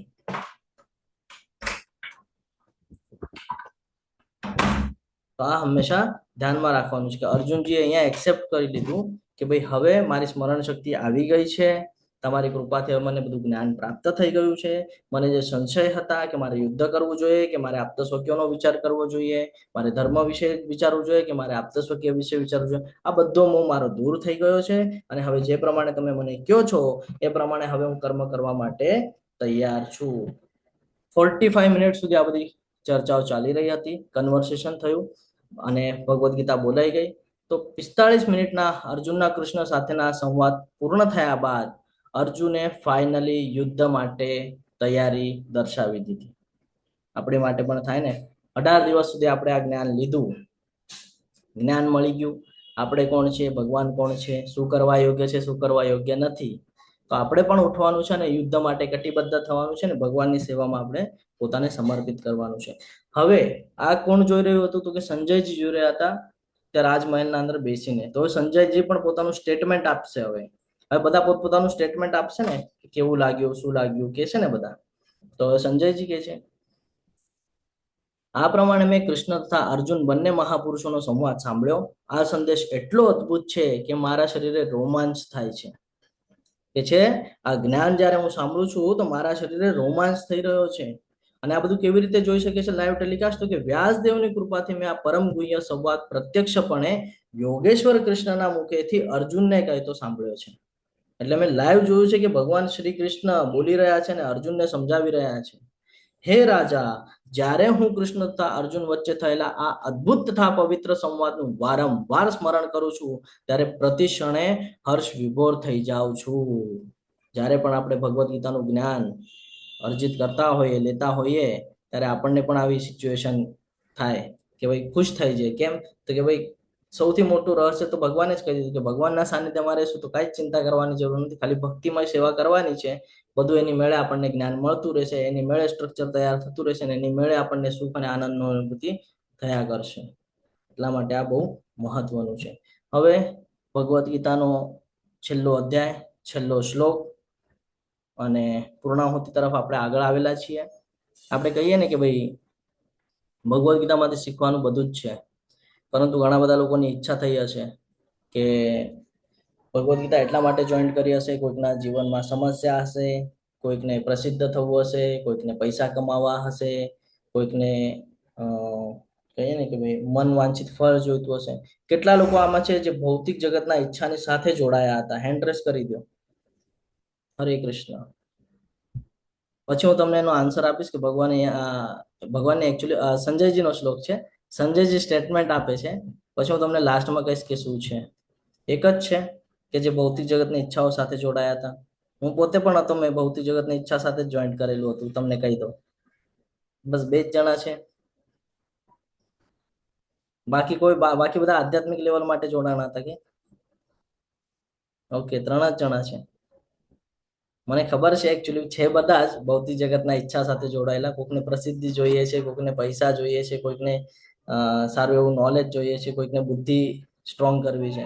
બધાનો જવાબ આ શ્લોકમાં મૂકેલો છે, એટલા માટે મેં હેન્ડ રેસ કરાવ્યો હતો. બધાનો જવાબ સાથે લઈ જવાનું છે કે આખી ભગવદ્ ગીતા જ્યારે આપણે સમજી લઈએ છીએ તો શું સમજાવે છે. અને જે આપણને કહે છે ને આપણા આચાર્યો અથવા તો પ્રીચર્સ, જે ટીચર આવે છે કે છે ભગવદ્ ગીતા વસાવો, ભગવદ્ ગીતા વસાવો, ભગવદ્ ગીતા વસાવો, એ શું કામ કે છે ને એ અહીંયા જવાબ મૂકેલો છે.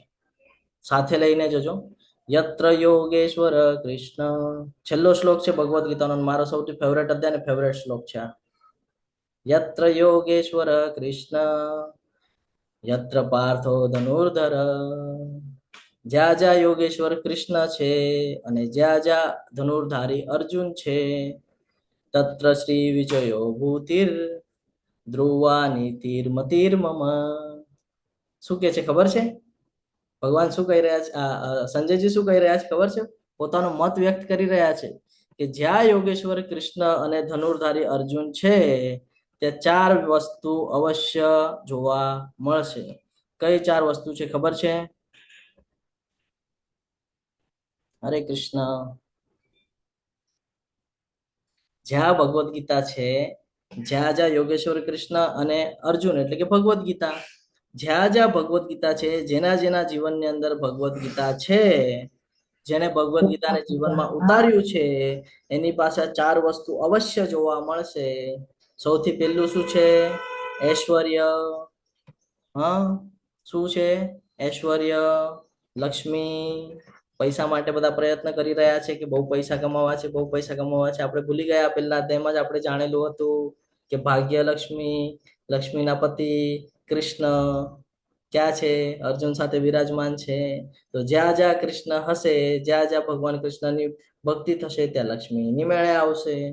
ભૂલી ગયા આપણે, છે ને? તો જ્યાં જ્યાં ભગવાન કૃષ્ણની ભક્તિ, તો જ્યાં જ્યાં ભગવદ્ ગીતાનું નોલેજ હશે, ત્યાં ત્યાં સમૃદ્ધિ આવશે, ત્યાં ત્યાં લક્ષ્મી આવશે, ત્યાં ત્યાં ઐશ્વર્ય આવશે. એટલું જ નહીં, પરંતુ બીજું છે વિજય. જેની પાસે આ જ્ઞાન હશે, એને ખબર છે કેવી રીતે કર્મ કરવાનું છે, તો કર્મના બંધનથી બચી શકશો ને કેવી રીતે સફળતા પ્રાપ્ત કરવાની છે. 6ઠ્ઠો અધ્યાય 18મો અધ્યાય જ્યારે જોઈન્ટ કરીએ છીએ ત્યારે આપણને વિજયની એક લાઈન આપણને મળી જાય છે કે અસંશય મહાભાવ મનોદૂર નિગ્રહચરમ અભ્યાસ અને તું કોંતે વૈરાગ્યણ ચક્રિયતે. અને 5 કારણો જે આજે આપણે સમજ્યા, આ જ્યારે આપણે સમજી જઈએ તો વિજય, કોઈ પણ ક્ષેત્રમાં તમે ઉતરો, કોઈ પણ ક્ષેત્રમાં તમે વિજય પ્રાપ્ત કરી શકશો જો તમે આ સમજેલા હશો શ્લોક તો. બરાબર છે? વિજય. ત્રીજું છે અસાધારણ શક્તિ. એ 5 કારણમાં એક હતું મહત્વનું, અસાધારણ શક્તિ. તો કે ભગવાન તમારી સાથે હશે, એવા સમયે ચિંતા કરવાની કોઈ જરૂરત નથી. અને ચોથું છે નીતિ. નીતિ એટલે કે કહીએ ને કે કેવી રીતે કૌશલ્ય, તમારી અંદરનું જે કૌશલ્ય, નીતિ એટલે કૌશલ્ય, કે કેવી રીતે તમારે પ્રાપ્ત કરવાનું છે, ક્યાં શું કરવા યોગ્ય છે, ક્યાં કેટલું બોલવાનું છે, ક્યાં કેટલું નથી બોલવાનું, કે કેવી રીતે વર્તન કરવાનું છે, કેવી રીતે નથી કરવાનું, કયા ગુણ તમારે વિકસાવવાનું છે, કયા ગુણ નથી વિકસાવવાનું. આ જ્યારે તમને બધું ખબર પડી જાય છે તો આ જીવનની અંદર કોઈ એવી બાબત નથી જે તમને જોઈએ અને તમે પ્રાપ્ત ન કરી શકો. આ છે ભગવદ્ ગીતાનું રહસ્ય કે યત્ર યોગેશ્વર કૃષ્ણ યત્ર પાર્થો ધનુર્ધર. જ્યાં જ્યાં યોગેશ્વર કૃષ્ણ અને ધનુર્ધારી અર્જુનનો સંવાદ છે, એટલે કે જેની પાસે ભગવદ્ ગીતા છે, જેણે જીવનમાં ભગવદ્ ગીતા ઉતારેલી છે, એની પાસે ઐશ્વર્ય એટલે કે લક્ષ્મીની કોઈ કમી નહીં હોય. વિજય, એ હંમેશા વિજય પ્રાપ્ત કરશે એટલે સફળ થશે. અસાધારણ શક્તિ એટલે ભગવાનનું હંમેશા એના ઉપર કહીએ કે ભાઈ કૃપા વરસતી રહેશે. અને ચોથું નીતિ, એને ખબર હશે કે ક્યાં કેવી રીતે મારે નીકળવાનું છે. અને આ નિશ્ચિતપણે રહે છે એવો મારો મત છે. આ સંજયજી કહી રહ્યા છે, સ્ટેટમેન્ટ સંજયજીનું છે. આ સૌથી મહત્વનો શ્લોક છે અને સૌથી અસરકારક શ્લોક છે. તમને ટ્રાય કરવું હોય તો આજે લેવલ 1 ની પૂર્ણાહુતિ થઈ રહી છે, આવતીકાલે લેવલ 2 ની શરૂઆત થશે. આપણે લેવલ 2 ના અંતે આના વિશે આપણે ડિટેલ્સમાં ચર્ચા કરશું કે શું બેનિફિટ થઈ રહ્યો છે. 18 દિવસ સુધી તમે જે કાંઈ પણ જ્ઞાન લઈ રહ્યા હતા, એ જ્ઞાનમાં કંઈક બોલતા વખતે, કંઈ સમજાવતા વખતે એવી કઈ સિચ્યુએશન થઈ હોય કે નથી સમજાણું, તો ક્ષમા પ્રાર્થી છું. અને જો થોડી પણ કૃષ્ણ ભક્તિ જાગૃત થઈ હોય તો એનું પૂર્ણ શ્રેય તમે મારા શિક્ષા ગુરુ અને દીક્ષા ગુરુને આપશો એવી વિનંતી કરી રહ્યો છું.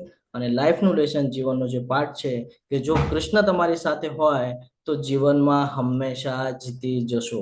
ફરક નથી પડતો સામેવાળા કોણ છે, સામે કેવા લોકો છે, કેવી વૃત્તિ ધરાવે છે, કઈ જ અસર કરતું નથી. ભગવાન શ્રી કૃષ્ણ પાંડવો સાથે હતા, ખાલી અર્જુનની સાથે વિરાજમાન હતા, પણ આખા કહીએ ને કે કુરુવંશનો નાશ કરી નાખ્યો અને પાંડવોને જીતાવી દીધા. એક સાઈડ કેટલી મોટી અક્ષોણી સેના હતી ને એક સાઈડ એકલા કૃષ્ણ હતા. એકલા કૃષ્ણએ આખું સિસ્ટમ બદલી નાખ્યું. જો તમે મહાભારતની કથા વાંચી હોય, સાંભળી હોય તો તમને ખબર હશે કે ભગવાને સમયે સમયે અર્જુનની ભૂલોને પણ કહીએ ને આપણે કે ભાઈ છુપાવી દીધી છે. જયદ્રથના વધની કથા કરીએ તો આપણને ખબર છે ગુસ્સામાં આવીને, ક્રોધમાં આવીને એણે નિર્ણય લીધેલો હતો, પણ અંતિમમાં કેવું કરી નાખેલું કે ભાઈ સૂર્યને ઢાંકી દીધેલો હતો. અને જયદ્રથ સામે આવે ત્યારે સૂર્યને પાછું બોલાવી લીધું ને અર્જુનને કહે છે આ રહ્યો તારો જયદ્રથ અને આ રહ્યો સૂર્ય, એટલે પૂરું કરી નાખ. જ્યારે હું લાસ્ટમાં તમારી સાથે ચર્ચા કરું છું, એટલું પૂરું થાય એટલે તમને ખ્યાલ રહેશે. જો કૃષ્ણ આપણી સાથે હશે તો જીવનમાં હંમેશા આપણે જીતી જઈએ છીએ.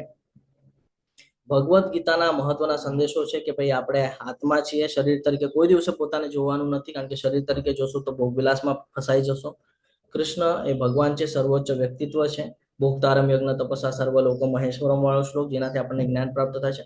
અને પૂર્ણતા પ્રાપ્ત કરવા માટે ભક્તિમય સેવાઓ શ્રેષ્ઠ પ્રક્રિયા છે. નવદા ભક્તિ, કારણ કે ભગવાને કીધું છે મને ખાલી અનન્ય ભક્તિ દ્વારા જ જાણી શકાય છે. એ જ સમયે તમે મારી પાસે આવી શકો છો. તો don't waste your time, please chant and be happy. તમે લોકોએ ખૂબ શાંતિપૂર્વક મને સાંભળ્યો, એટલે તમારા બધાનો ખૂબ ખૂબ આભાર વ્યક્ત કરું છું. આ સાથે આપણો ભગવદ્ ગીતાનું લેવલ 1 અહીંયા પૂર્ણ થાય છે. એવી રીતે હું જાહેર કરું છું. વાંછા કલ્પતરુભ્યશ્ચ કૃપા સિંધુભ્ય એવ ચ પતિતાનાં પાવનેભ્યો વૈષ્ણવેભ્યો નમો નમઃ. અનંત કોટી વૈષ્ણવ વૃંદ કી જય, ભગવદ્ ગીતા કી જય, શ્રીલ પ્રભુપાદ કી જય, સદગુરુદેવ કી જય. હરે કૃષ્ણ હરે કૃષ્ણ હરે કૃષ્ણ કૃષ્ણ કૃષ્ણ હરે હરે હરે રામ હરે રામ હરે રામ રામ રામ હરે હરે હરે સર્વને હરે દંડવત પ્રણામ. કૃષ્ણ હરે કૃષ્ણ હરે પ્રભુજી, કૃષ્ણ પ્રભુજી કોઈ દંડવત left થતા નહીં. પ્રણામ. મારે